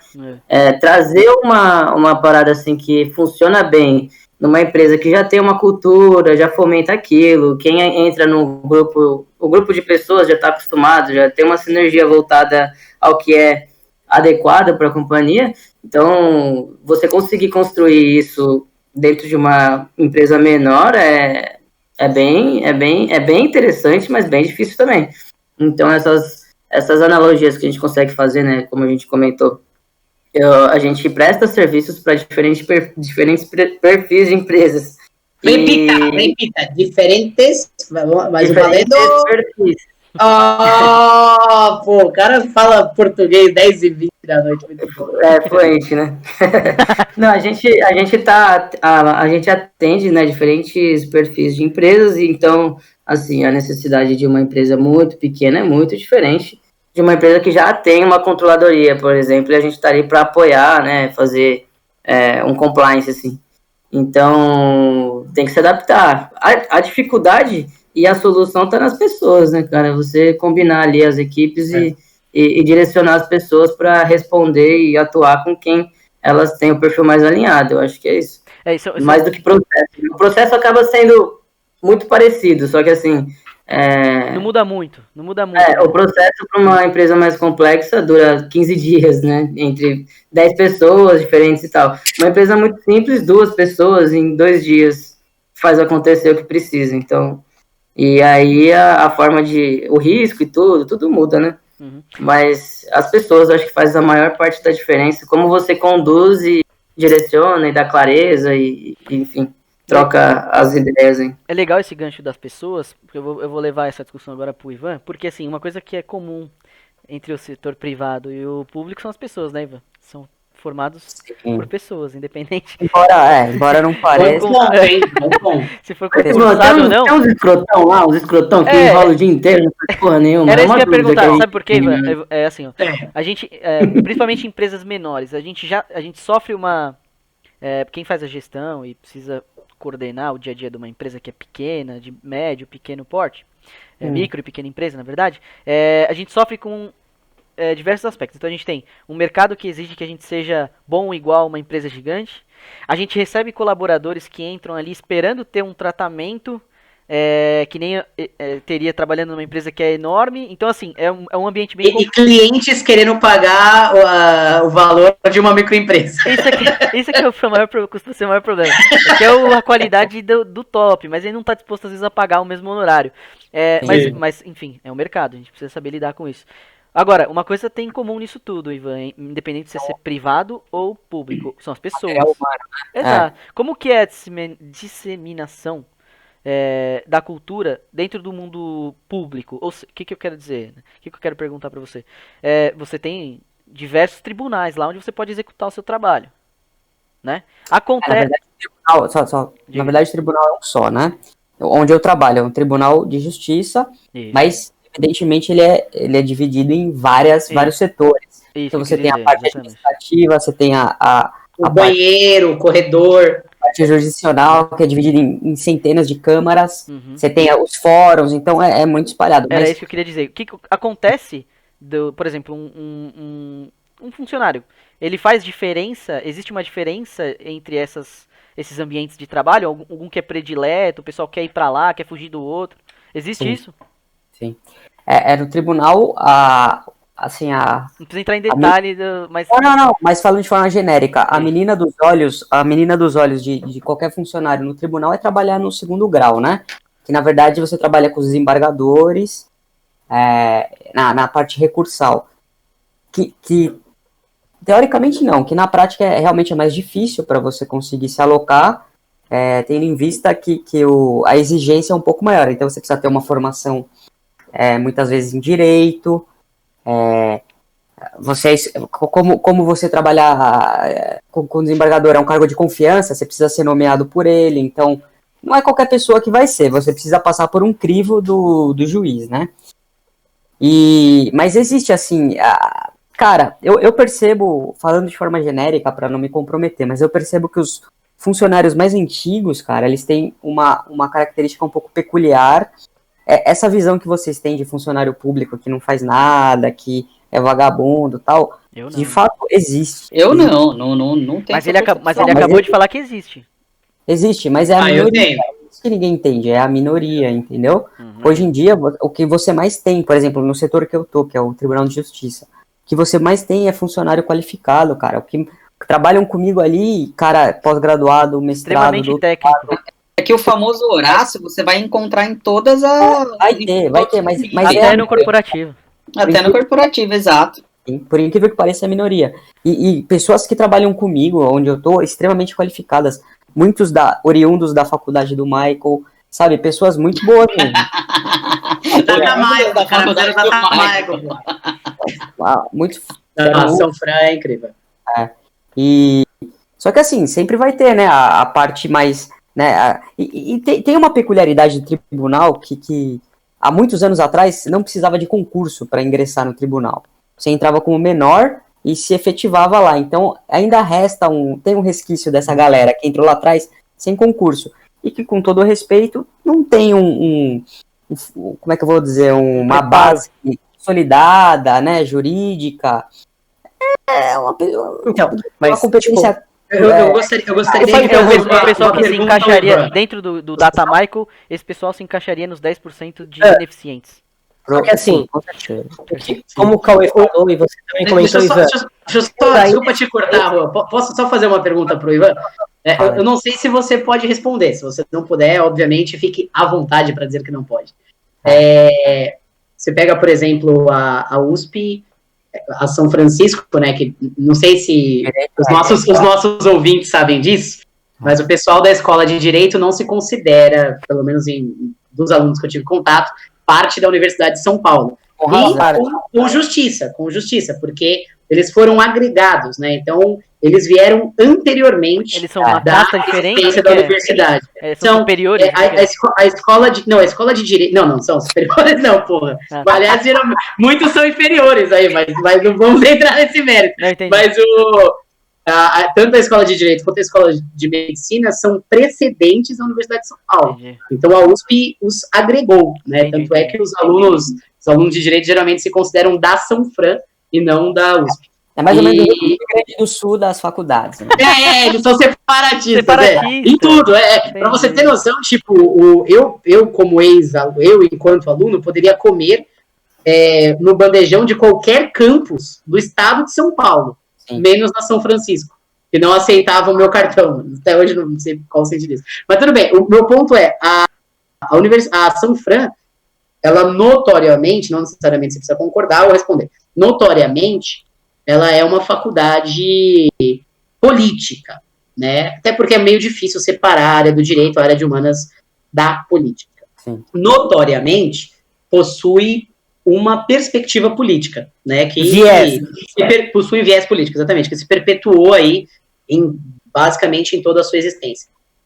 Você vê que, em grande parte, no alto escalão do judiciário, você ter pessoas oriundos de faculdades públicas que, quase em sua grande maioria, possuem o mesmo viés político, compromete a forma como a justiça se dá? Ou você vê que essas pessoas conseguem separar essa perspectiva política delas? Você não pode responder isso, né? Tá. Imaginei. Caralho, fez mó preâmbulo da porra, pergunta mó boa, mas ela não pode ser respondida aí, infelizmente. Mas era meio óbvio, né, que não poderia ser respondido. Não, peraí. Cara, pior que eu vou falar, Michael, pergunta bem feita, baita preâmbulo, mas parabéns. infelizmente ele não pode responder. Sério, Não dá, parabéns. Que Não é a pena. brochada da história, né? Não, puta pergunta Vai foda. cortar, Na moral, parabéns. Você demorou, Então, ó. ele demorou 17 minutos pra fazer Michael, essa pergunta. não, Deixa Escuta. você, estagiário, o que vai acontecer agora? O Ivan vai responder, só que eu vou editar e cortar, então você não vai ver a E resposta. Bom, estagiário, ele respondeu, você não vai ter contato com a pergunta e eu vou passar pro Com a resposta. você não vai ter, se teve contato com a pergunta, não vai ter da resposta e é isso. Eu vou passar pro próximo. Ô Guminha, você foi o único que não comentou aqui sobre analogia. Você quer falar? Eu acho que os meus amigos aí já falaram tudo, viu? Pra ser bem sincero. Então viu? vamos começar. Mas contribua, pô. Não, Você- sem problema, é pra não ser repetitivo, tá certo ele. Essa é a boa prática. Então eu vou abrir o próximo com você. O próximo pilar aqui pra gente, penúltimo, seria a medição, que consiste na comparação do desempenho das empresas que são autoridades no mercado, ou seja, top, o desempenho, né, de cada uma para identificar possíveis falhas e também as melhores técnicas para os resultados virem de forma mais fluida. Medição, Guminha. É importante? O que você enxerga sobre possibilidade de medição? Precisa ter ferramenta, né?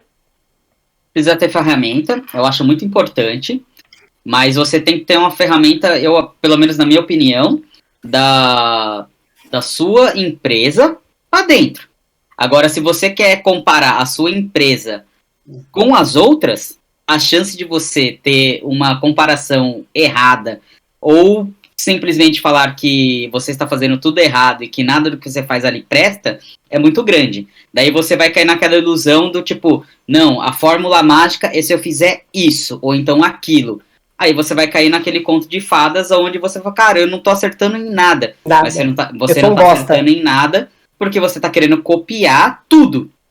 Você tem que ter inspirações. Bom. Mas dentro das inspirações você tem que analisar o que serve e o que não serve para você. Não adianta eu ser Essa é a minha visão. Não adianta eu ser de um segmento A, olhar a taxa de crescimento de uma empresa de segmento B e querer projetar o meu crescimento com base em outra atividade, né? Tem que ter mais elementos para isso. Exato, exemplo, um exemplo. tem esse exemplo, mas eu digo mais, você pode olhar para empresas de outro segmento, mas você tem que ter um filtro para falar, olha, essa ferramenta ou essa ação que eles estão tomando cabe para minha empresa, ou então para a ação que eu quero tomar, ou não cabe. Você tem que estar munido de informações, essa que é a realidade. Antenado. Daí você escolhe o que cabe para você e o que não cabe. Perfeito. Ótimo. Ótima parte. Posso aproveitar o gancho do Guma aí? Deve. Vamos lá, Juan. Pergunta pra ele tá falando primeiro, hoje, né? hein, filho? Tá falando aqui na minha lista aqui, você tá liderando o ranking. Então, é eu que sei. assim, eu vou dizer por Falador. quê. Diga. Não, é porque assim, Não, tô brincando, é Brincadeira, que, pode falar. tipo, o que o Guma falou é, na questão industrial, tem um Opa, balizador, filmou isso aí, hein? um balizador muito importante para fazer a medição. E não é a empresa, é o cliente, velho. O Certo. cliente fala, eu saí de uma empresa do seu segmento para vir para a sua, porque eu consigo medir, eu consigo perceber que a sua empresa tem uma questão que para mim tem valor e que a outra empresa não tinha. Então, é lógico que a medição que o Guma falou, a medição de você Que eu fazer falei um medição pouquinho de interna, forma mais genérica, né? sim, eu concordo. Para que todos consigam entender o que a gente está querendo dizer com o tema, né? Sim, mas eu tô dizendo de uma forma genérica para o aspecto industrial. Só que o aspecto industrial, ele é de fora para dentro. É lógico, dentro da sua empresa, você tem que saber medir em qualquer segmento o que você está fazendo está correto ou não. Se está gerando valor para o cliente ou não. Senão está fazendo merda. A verdade é essa. Essa é a certo? pura verdade. Exatamente. Só que eu digo assim, na questão industrial, muitas vezes, além da sua medição, tem a medição do cliente, que ele já vem com um conceito pré-formado ou pré-determinado, porque ele estava num concorrente seu. Ele busca em você o que ele não encontrou no concorrente e ele sabe que você consegue perceber a diferença entre o seu concorrente e você. Quando ele chega, você já mostra para ele, olha, isso que você não tem lá, você tem aqui. É isso que você queria? Ele fala, é isso que eu quero. Então você já tem um caminho andado. Mas é lógico que você trilhou esse caminho, você criou pilares, como o Cauê falou no começo, para você mostrar para o seu cliente que você é capaz de entregar para ele o que ele quer. Com ou sem o benchmark. Perfeito. Sim. Michael, meu tesouro, quer falar um pouco Ô, sobre, meu lindo. quer falar um pouco sobre medição? Nossa, uma honra. Na verdade, eu queria pegar uma perspectiva que o Guma mencionou e, aliás, fazer uma sugestão aí para os nossos estagiários. Leitura obrigatória. Para de ouvir coach, meu filho. Vai ler coisa boa. Vocês têm que ler um livro que provavelmente muitos de vocês já leram. Inclusive, o livro foi tão bom que foi comentado e reeditado por duas pessoas históricas maravilhosas, que foi Maquiavel e Napoleão, que é o livro de Sun Tzu, Arte da Guerra. E tem muito a ver com o que o Guma falou, que você só consegue fazer benchmarking, você só consegue se comparar ao outro quando você se conhece. E muitas das empresas possuem um enorme desconhecimento sobre si própria. Verdade. Então, para se Exatamente. evoluir, para se comparar, para saber onde realmente se insere, esse, inclusive, é um dos desafios diários que eu enfrento, assim, porque é dinâmico, né, o mercado não é estático, que é realmente entender aonde você está inserido. Então, a questão que o Guma falou de você saber quem é para se comparar é crucial para uma empresa conseguir ter sucesso. Bacana. Ivan, quer contribuir sobre medição? Não, cara, o que o Maicon falou aí, eu acho que resume Foi muito o que eu bem. penso. Ele sintetizou bem o assunto. O mais importante é o que ele falou, que eu acho que é uma das coisas mais difíceis de se fazer, né? Que é você enxergar o lugar que você tá, para desse ponto de partida você entender como proceder, né? O autoconhecimento. E é o autoconhecimento. Você foi muito bem, cara. É isso aí. Eu acho que talvez seja uma das partes mais difíceis, né? Que é fazer essa autocrítica para conseguir evoluir. Hoje Muito existem bem. inúmeras ferramentas para você conseguir controlar e fazer a gestão disso, né? Inclusive, é uma coisa que eu particularmente gosto muito de fazer, a medição das coisas que a gente faz no escritório. O momento hoje, o auge, lógico, você tem lá na minha área, fechar um contrato é extremamente Importante. importante e para mim é extremamente prazeroso. Mas por exemplo, a reunião de resultados para mim é um negócio que, cara, me instiga muito. Eu aguardo ansiosamente o dia que a gente se encontra lá. Inclusive foi essa semana aqui, foi quarta-feira, nossa. Quando a gente para ver, para medir como que tá o andamento das coisas. Igor, quer aproveitar e falar alguma coisa sobre medição? Eu não sei se eu consigo agregar mais, não. falamos O pessoal bastante, já né? falou bastante. Mas eu também, eu acho que a gente só melhora e só consegue gerir o que a gente mede, né? O que a gente não mede vai pro vento. É. E aí, qualquer resultado é resultado, né? E a dificuldade é conseguir métrica, às vezes, para algumas coisas. Você não tem parâmetro, né? Aí você fica meio batendo nas quinas, assim, né? Nos cantos, até achar um jeito de achar. E esse é o exercício, eu acho que de conseguir achar melhores formas de entender como você pode ampliar, né, o impacto do negócio, do que você está fazendo e tal. Como se medir e o que comparar quando você conseguir fazer a leitura do mercado também, né? Seja da mesma atividade ou de atividades complementares ou distintas da sua. Ó, por último, o último pilar que eu trouxe aqui dessa matéria que eu extraí, lembrando, né, que não é a regra final dos pilares do benchmarking, é o que eu extraí e trouxe pra gente conversar aqui. Sintetizada. Exato. É bonita a palavra. Exatamente. É o sumério. Exato. É do Wikipedia mesmo, vamos lá. Não, na verdade esse aqui nem foi de um outro blog bem bacana e tal. Eu sei, eu tô brincando já com os nossos... Mas tinha lá no Wikipedia tem alguma coisa também de pilares. O último que eu tenho aqui é a validade, ou de validação, na verdade, né? Então, todos os dados coletados devem ser validados. Trabalhar com informações falsas vai prejudicar a empresa naturalmente, né? Então, e pode comprometer, inclusive, o processo dela. Pode acontecer, pois algumas empresas ainda acreditam que manter o segredo é o que permite o sucesso. Mas pode não ser total verdade. Às vezes você pode viver uma falsa realidade quando você não valida os seus dados. Sobre esse último ponto, eu vou começar com o Ivan. Aí dá para fazer até uma reflexão, Ivan, da nossa vida mesmo. Não precisa nem pensar no mundo corporativo.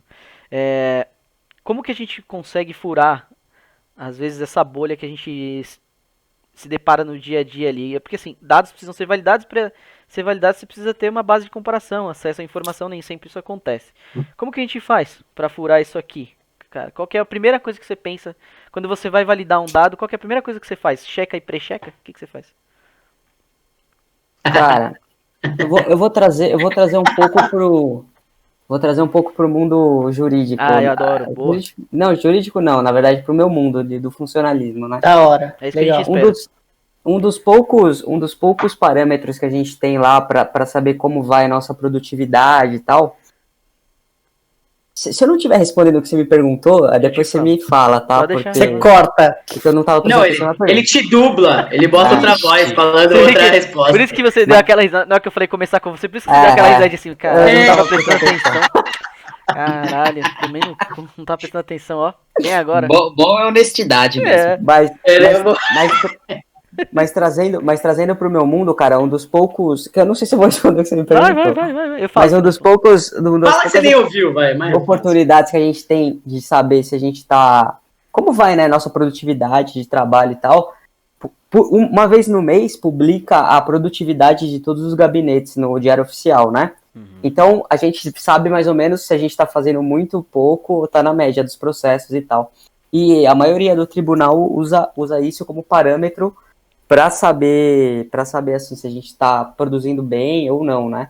Agora, quanto à qualidade do serviço prestado, é muito subjetivo. De mensurar, é muito subjetivo.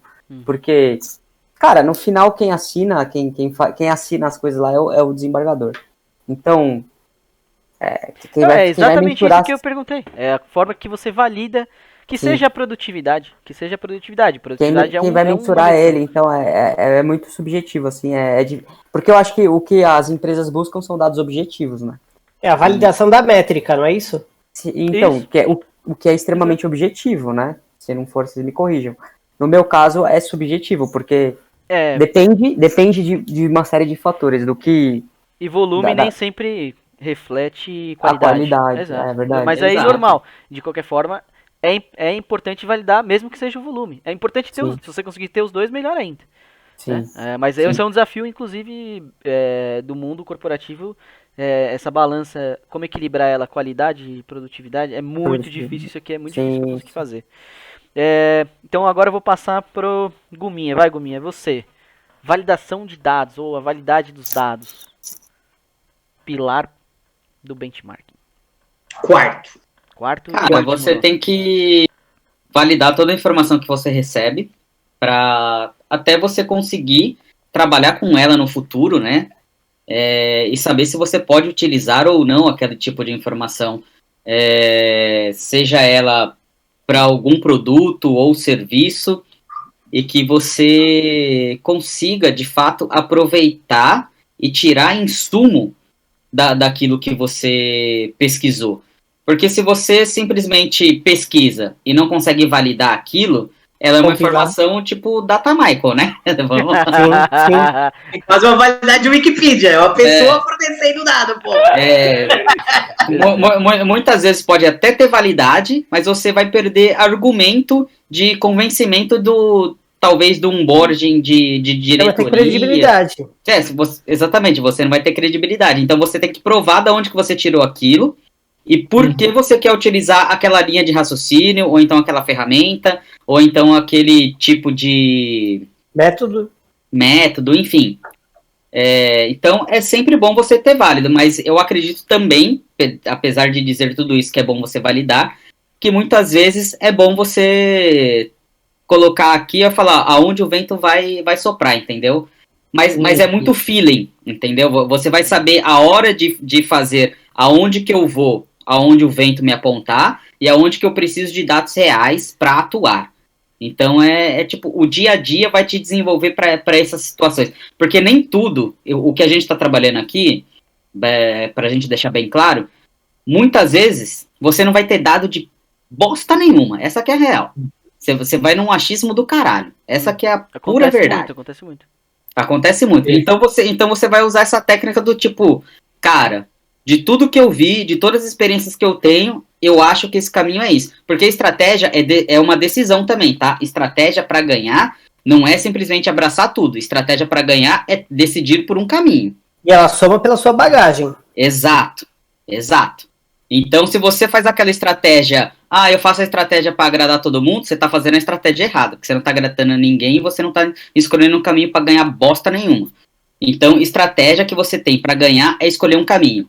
Se no meio do caminho você, infelizmente, perder ou então não atingir o seu objetivo, você vai ter que abrir uma requisição de lições aprendidas e aprender com o seu erro e assumir aquilo e seguir vida que segue, velho. Tem condição de mudar. Bola pra frente. Achei legal que o Guto falou, que tipo, validar dados é importante, mas o elemento intuição precisa fazer parte do contexto decisório ali. Não é só validar os dados, o contexto meio validação, meio data mining. Porque, infelizmente, alguns dados, principalmente para empresas pequenas, porque a gente está falando de um cenário onde você vai conseguir analisar praticamente 100%, são empresas muito grandes e empresas que têm uma estrutura de organização, cara, muito bem definida. E não vai ter um cara só para medir, né? E não é a realidade da maioria das empresas do Brasil, entendeu? Sim. E tem empresas grandes que não têm essa realidade, inclusive. Exatamente. Então, boa parte, viu? Boa parte. Então o feeling vai acabar sendo um bom aliado a esse sentido. Mas o feeling não é achismo. O feeling é baseado em experiências que você já teve no passado. Né? Você não pode achar que feeling é do tipo, eu acho que é aquilo. Não. Feeling não é achismo. Não é o que você acha baseado nas experiências. Baseado em experiências, exato. Não é baseado em nada. É baseado em algo que você já viveu, né? Sim. Então é só para deixar um pouquinho mais claro. Boa. Aí. Ótima contribuição, Guma. Da hora. Ru, quer ir você? Vamos falar? Validade dos dados. Isso, validação dos dados. Validade. Eu acho que a validação dos dados é assim, eu, diferente de vocês, eu tô inserido num ambiente 100% industrial, né? 100% industrial. Então, a validação dos dados, ela passa muito, ou a ponta da validação dos dados é um cliente satisfeito, é uma empresa que se sustenta, é uma empresa que se mantém, é uma empresa que tem uma importância no mercado, é uma empresa que se destaca, entendeu? Então, é assim, é uma empresa que consegue usar a medição que ela fez a seu favor, certo? Ela vai validar aquilo, então o que ela mede, ela vai conseguir mostrar para o mercado que é positivo, ou que é certo o que ela está fazendo, para o sentido positivo e negativo, né? Na verdade tem o negativo também, se você estiver num momento negativo, certo? Então assim, ela consegue mostrar que assim, olha, o que eu estou mostrando como questão positiva, de fato é verdade. Se você chegar aqui, você vai ver que é isso mesmo, né? E o negativo, infelizmente ou felizmente, não precisa mostrar. E notícia ruim corre rápido, né? Então... E no setor industrial, uma má validação de dados pode comprometer uma produção inteira. É um desastre, isso é um prejuízo. Com absurdo. certeza, Então, para o com segmento industrial, certeza. a validação é crucial. Não Com existe certeza. Só um ponto ali, pelo que o Rua falou, é o que eu falei um pouco mais cedo, que é de lições aprendidas, cara. As empresas, elas têm um medo de simplesmente registrar aquilo onde elas erraram. O negativo. Né, o negativo. Mas, tipo, você não precisa divulgar esses dados. Mas é bom você precisa ter. Mas você precisa ter, exato. Você precisa ter, porque você precisa aprender. Que é exatamente como eu estou dizendo. São as lições aprendidas, né? Então, você precisa saber aonde você acertou, aonde você errou, principalmente aonde você não errou, para você não cometer aquele erro novamente. Daí isso significa que você está atingindo uma maturidade, né, do seu negócio. Então, se você continuar repetindo o mesmo erro, significa que você é um moleque que você, infelizmente, na competitividade do mercado, você não vai chegar a lugar nenhum. Se você não aprender com os erros, né, não tratar o que deu de errado... É que assim, exatamente, o que o Guma falou foi muito importante, porque o ambiente industrial, ele permite que você fazer a compilação desses dados, fazer a validação desses dados, permite que os problemas não cheguem no seu cliente. Eles permitem que você pegue o seu problema antes do produto sair da sua porta. Gol do Reinaldo. Então é isso. Entendeu? 2-0, caralho. Entendeu? Mas o que o Guma falou é prático. Né? É um negócio prático. Ou você aplica, né, de modo, como eu posso dizer assim, de modo verdadeiro, empírico, ou você tá ferrado. Por quê? O cliente que você atende, no caso industrial, muitas vezes ele vai fornecer o seu produto para uma montadora. Imagina um carro lá na rua tendo um problema como a peça que você fabricou. Você não vendeu para a montadora, mas você vendeu para um sistemista. Por quê? Você não pegou o problema dentro da sua empresa. Porque você não mediu e você não validou. Se você medir e validar... Fora de cogitação, eu saí um carro sem uma validação. Exatamente. E assim, e quanto mais você instiga a validação, a medição, a validação, melhora assim, a qualidade... O processo no geral. A qualidade e a tendência é vir melhorando também. Sim. Então eu quero ouvir agora, faltam o Igor e o Michael. Vai você, Igor, depois a gente finaliza com o Michael. Validação. O Igor, vale lembrar, tá? Só uma observação, que ele tá com a mesma cara desde que começou o podcast. Eu acho que ele é um robô. Cara, ele tá com a mesma cara. O Igor é o nosso... anos, velho. O Igor é o nosso... Tinha que ver ele na aula de matemática da Cleide, era a mesma cara. A única coisa que mudou é que engordou e emagreceu um pouquinho. Nesse caso só engordou, né, nos últimos anos. O Igor é o nosso Mark Zuckerberg, nosso robôzão. Nosso Elon Musk, é o nosso robô. É o famoso Red, É o Head Off. Vai, Igor, validação de dados, meu filho. Validação de dados. Validação do quê? Ficar repetindo, né? Que eu já percebi que o pessoal comentou. Sim. Mas eu acho que assim, dados a gente tem abundância, igual informação no sentido de mídia e tal, a gente tem muita informação, né? Mas dentro da empresa, eu acho que... Ai, que idiota, Michael. Mas dentro da empresa, eu acho que o desafio é a gente conseguir qualificar os dados que a gente tem e transformar esses dados em informações, né? Para poder gerir. Porque, assim, pegar qualquer dado e acompanhar, medir e tal, não necessariamente ele é relevante ou vai te impactar resultado, né? Então, eu acho que pelo menos na minha perspectiva, o desafio é esse, a gente saber qualificar, né, esses dados aí que a gente gera na parte operacional, de forma geral. Entender, né, os dados. Entender isso e transformar isso em informações que a gente possa gerir e ter movimentos estratégicos, táticos a partir daí, entendeu? Mas é bem difícil. Eu acho que esse é um exercício bem difícil de separar, porque pelo menos, eu confundo, às vezes, a parte tática com a estratégica, e, sabe, eu confundo as perspectivas, mas eu acho que é por aí. Porque dado tem, né, velho? Hoje todo mundo tem dados de tudo, e é abundância, né? Agora, fazer alguma coisa produtiva... Inclusive, o Michael tem uns dados aqui para apresentar pra gente que são super confiáveis. Sempre. Assim, Michael, as pessoas que sabem lidar com os dados que elas geram e fazer uma gestão das informações, né, gerenciais a partir dali, qual que é a proporção lá do Instituto? As pessoas que sabem e as que não sabem. Porque assim, então, uma coisa a gente tem, eu acho que fica naquele, é 10, 80, 10. Não, uma coisa a gente 80, tem... 20, Pareto, mete o Pareto, né? 80, 20 já era. 80, 20, exatamente. Uma coisa a gente tem certeza absoluta. O Michael é um mestre em transformar dados em informação. Ele consegue caminhar bem esse... Agora... Criar dados. Não, ele agora, a validação dos dados a gente, às vezes... É uma outra questão. É uma outra questão. Agora, que ele transforma dados em informação, isso é um dom que ele tem. Então fala pra gente aí, Michael, pra finalizar. Cara, eu fiquei muito feliz que o Igor falou isso, porque quando você falou que eu ia falar por último, aí eu falei, putz, eu vou falar um negócio diferente, vai ficar meio mal, né? Mas é exatamente isso. Eu acho que... Eu tive um professor de teorias da democracia. Vou dizer o nome dele porque ele trabalha na universidade, né? É o professor Wagner Pralon, que era professor de teorias da democracia e consultor do governo Dilma Rousseff. Ele exercia essas duas profissões naquele exato momento.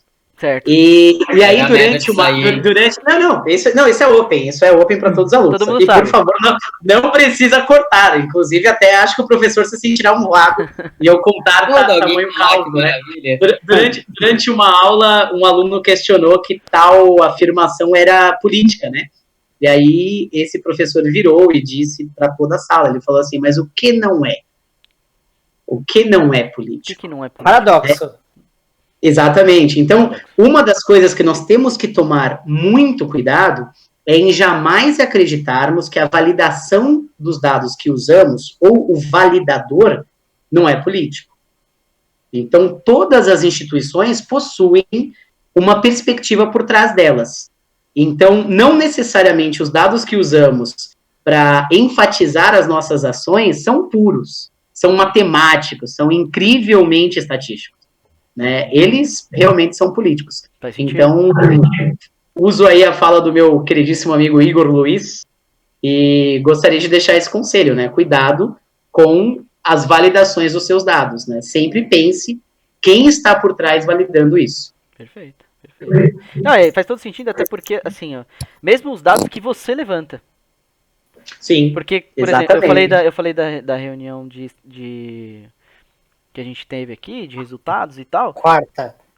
Quarta-feira agora. E tem isso, né? Quando eu tô fazendo a mineração dos dados e a validação deles, colocando na apresentação e tal, no meu mindset eu tenho aquela política de transparecer o que eu preciso pro pessoal estratégico e dar ênfase no que é o meu trabalho, que tá dando certo.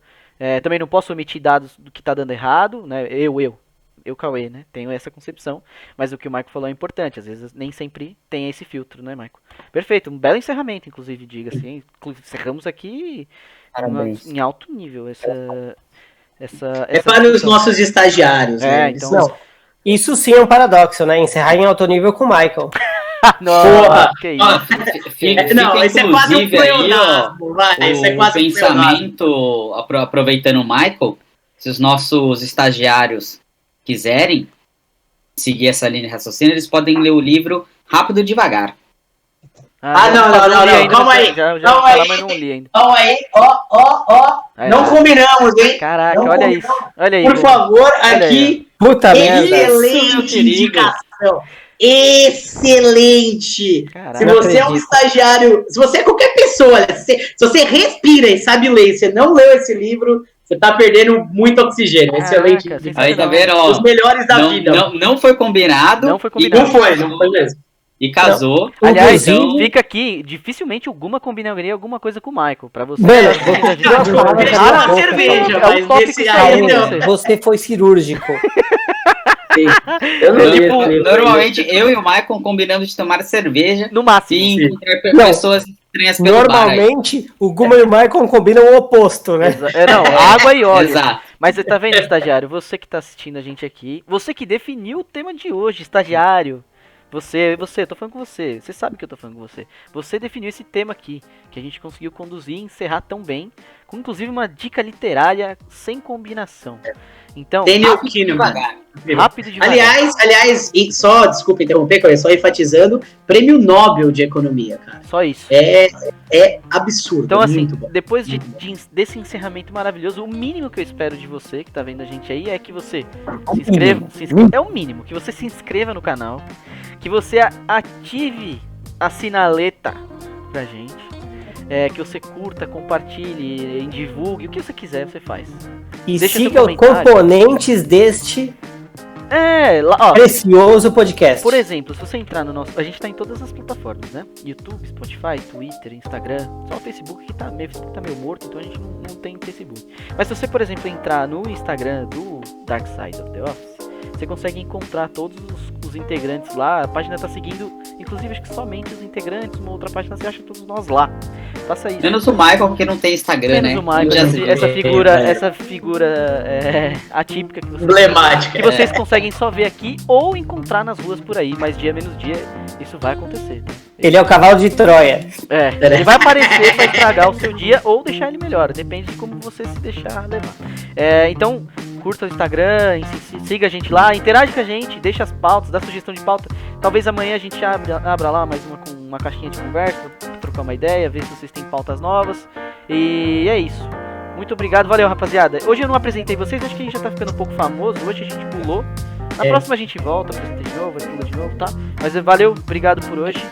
Mais uma vez, um parabéns pro nosso Guilherme Varanauskas, né? Parabéns, Guizão. Te amamos. Mais conhecido como Vara. Gui, Lindo.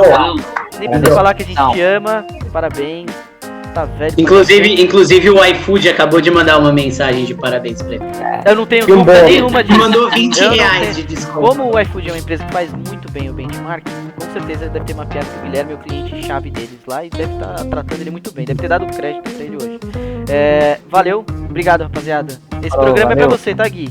Sua homenagem. Valeu, Gui, pra Ótimo você, isso aí. programa. E pra, Lindão. Tchau, tchau, galera. e Até pra mais. você que é estagiário também. Valeu. Valeu.